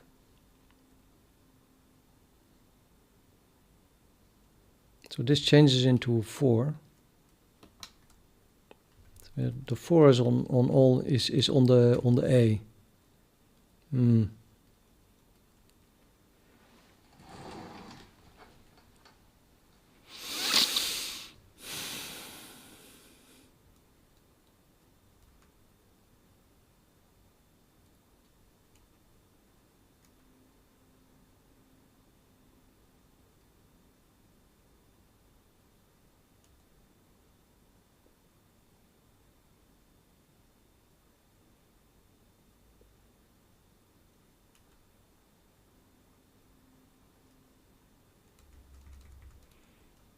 This one writes 4, 4.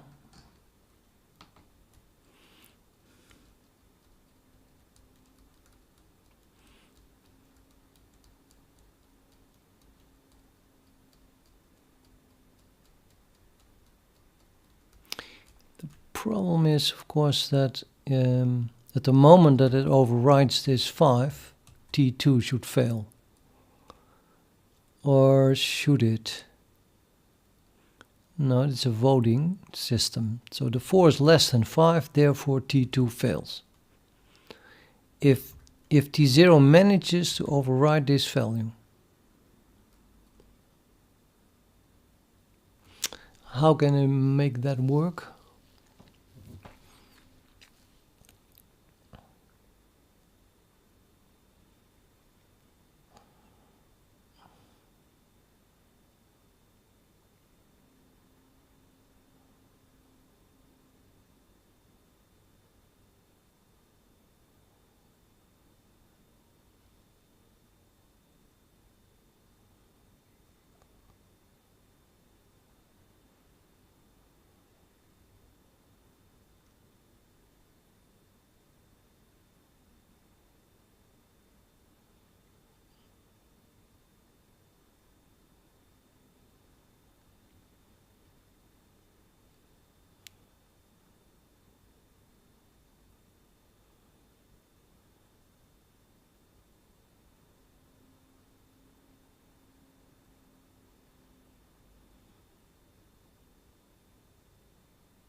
could write.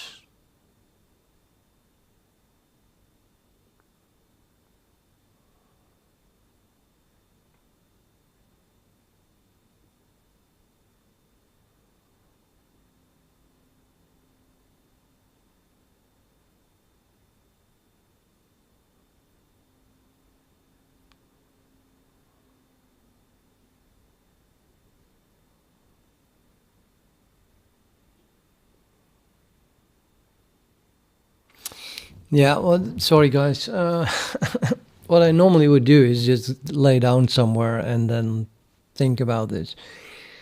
And I feel a bit, I don't know what's the word, let's say pressured by being silent for a long time while streaming. That doesn't make much sense. I think what I should do is stop the stream and then just think about this in all quietness until I figured something out. Otherwise, I'm just streaming nothing while I'm thinking. It's not much that I have to tell now. So I'm going to stop the stream, and when I come back, then I have an idea how to solve this, and then I'll code it, okay?